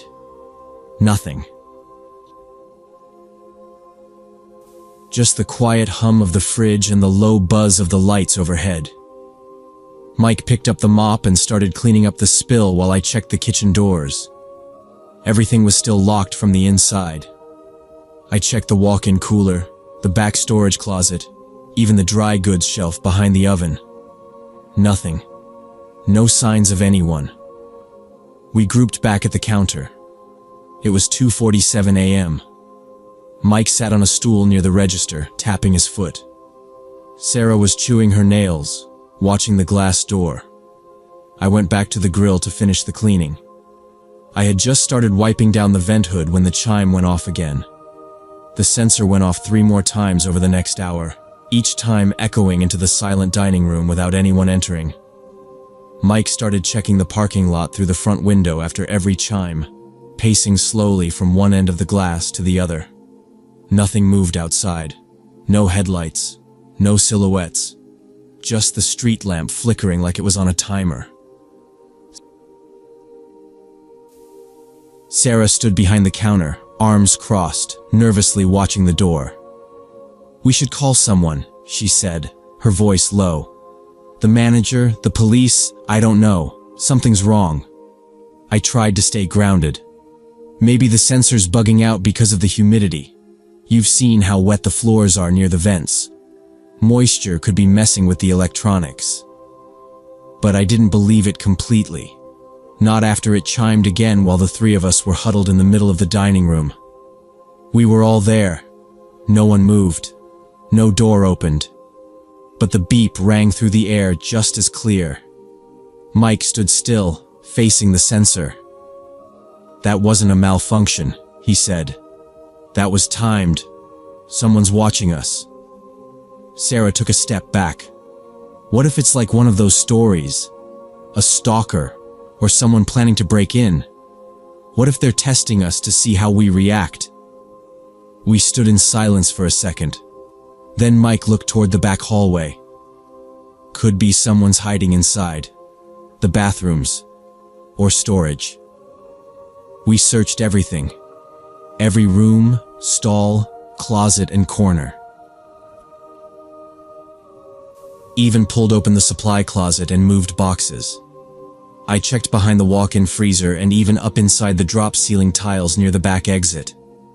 Nothing. No one. It was just us. But the silence didn't feel empty. It felt heavy. Like someone was holding their breath just outside of sight. The worst part wasn't the beeps anymore. It was the gaps between them. The way we'd be waiting, watching, wondering when it would come again. We sat together near the counter, not even trying to finish closing tasks, just listening. It was almost worse than if someone had actually walked through the door. By 4 a.m, the sensor had gone off 8 times. Each time was just as empty as the last. Sarah had stopped pretending she was okay.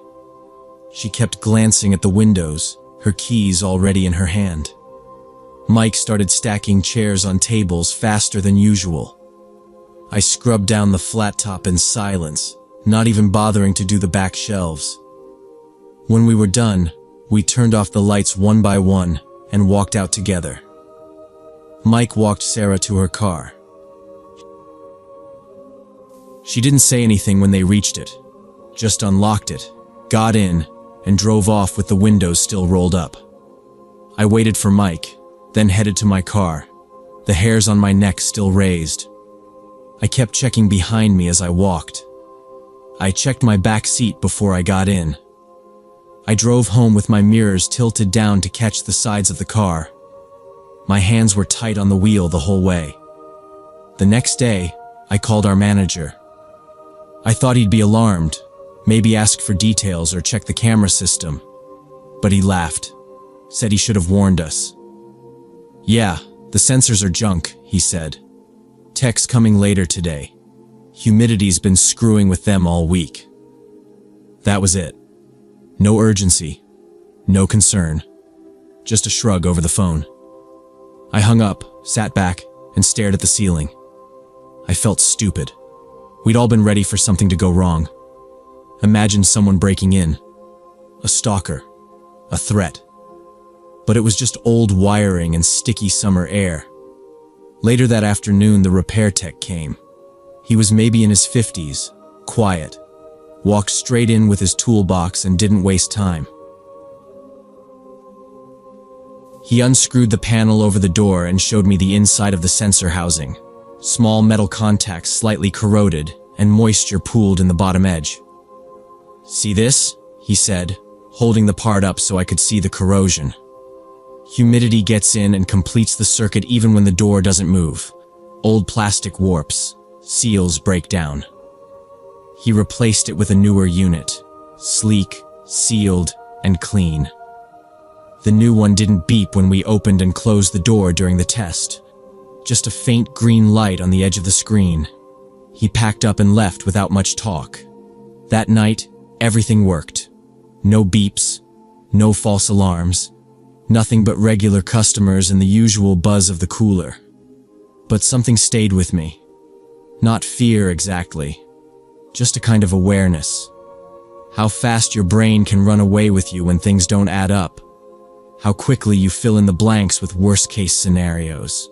Sarah didn't come back the next week. She texted us both in the group chat, said she was quitting, said she couldn't shake the feeling that someone had been watching us that night. Mike and I didn't argue. We just said we understood. Now and then, Mike still brings it up. You think someone was really out there? He'll say while we're restocking the fridge or wiping down the ovens. I usually just shrug. Maybe. Or maybe we scared ourselves worse than anything else ever could. We joke about it sometimes. We call it the ghost customer, the invisible regular who couldn't decide what to order. But behind the jokes, we both know it wasn't funny that night. It was real. Real enough to make us pause every time the sensor beeps now. Real enough that sometimes, when I'm locking up alone, I still wait an extra second before flipping the lights. Just to listen. Just in case.